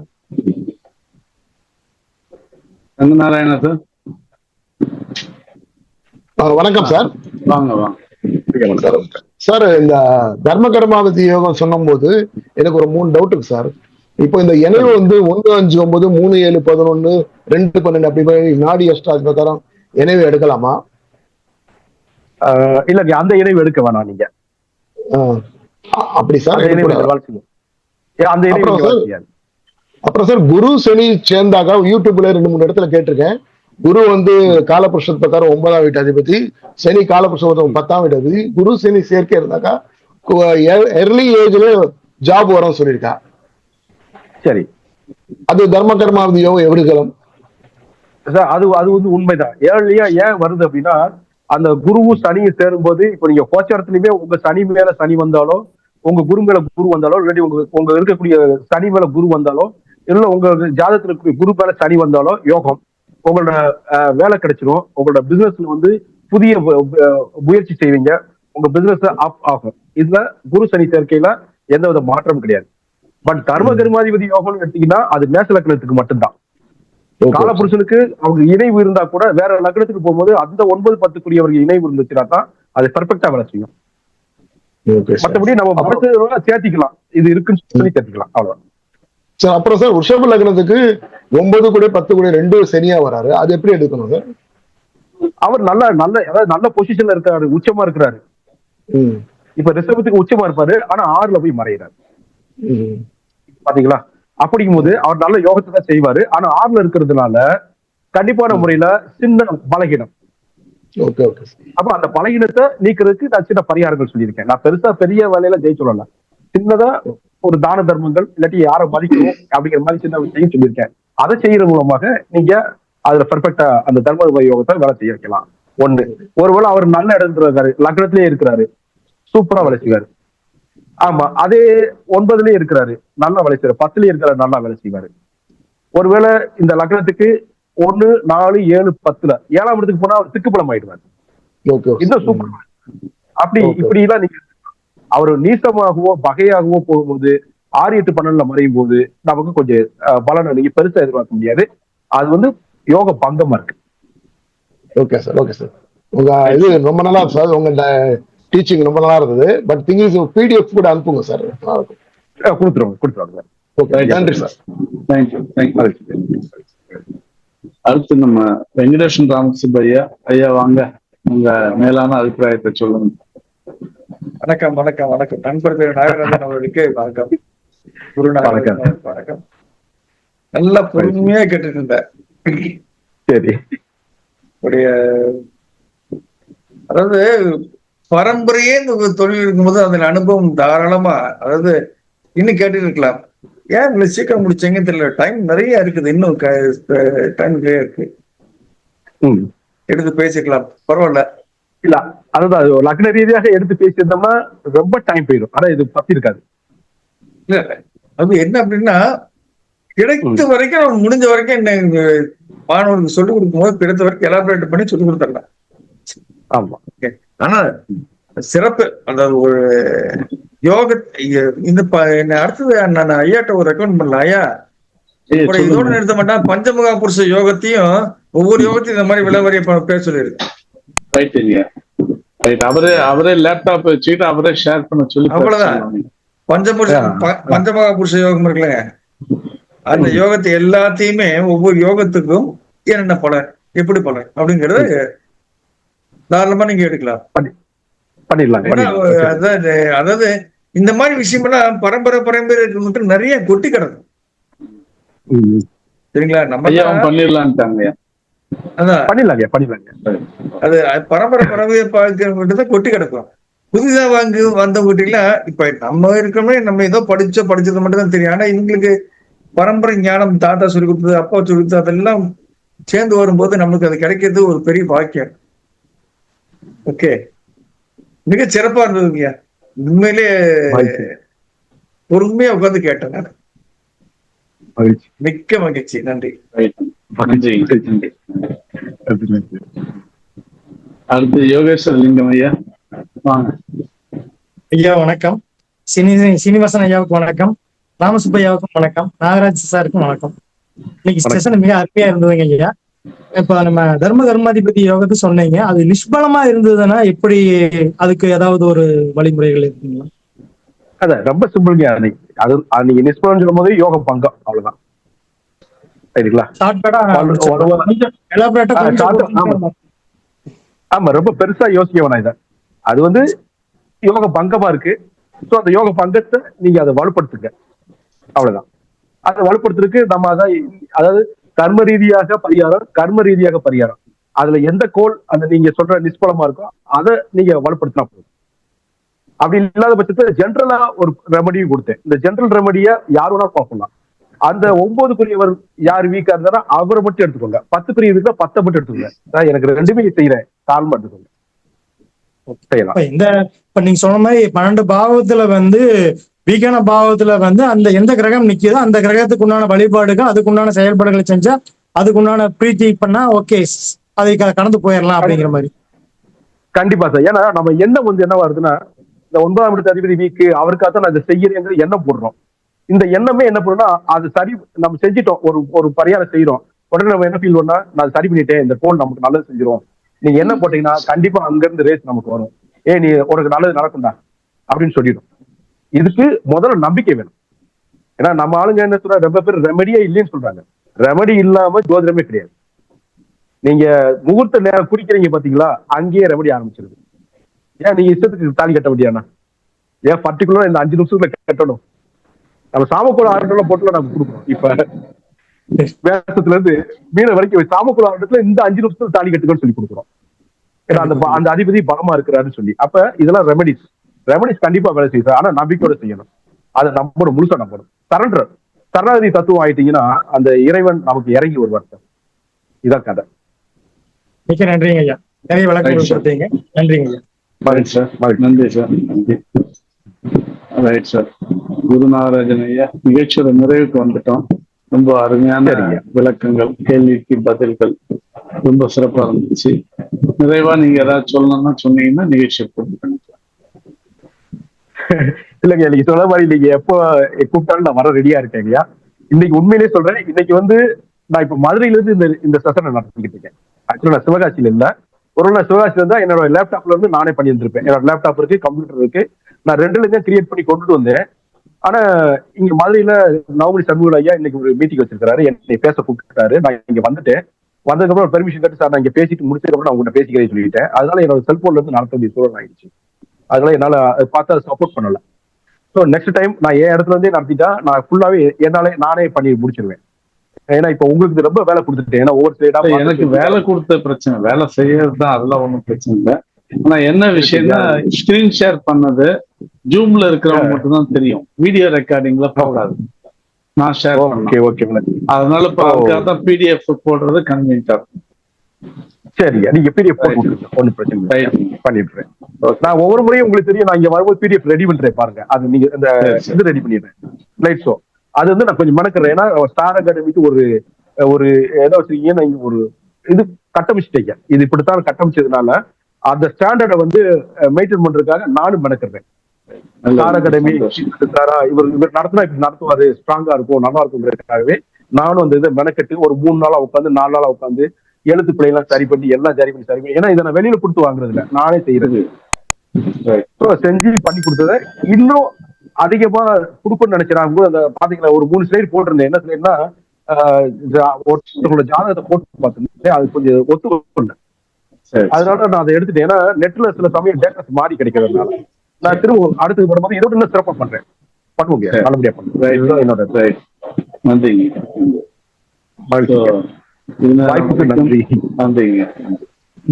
இதனால் வரை நிகழ்ச்சியை கேட்டு நிகழ்ச்சியை உள்வாங்கிய ஜோதிட அன்பர்களுக்கும் சிறப்புரை நிகழ்த்திய மதிப்பிற்குரிய திரு குரு நாகராஜன் ஐயா அவர்களுக்கும் ஸ்டார் அகாடமியின் சார்பில் மீண்டும் ஒரு முறை நன்றியும் வணக்கத்தையும் தெரிவித்துக் கொள்கிறோம். மீண்டும் அடுத்த வாரம் இதே போன்ற ஒரு நிகழ்ச்சியில் சந்திப்போம். நன்றி, வணக்கம். ஓகே, வாழ்க்கை வாழ்க்கை.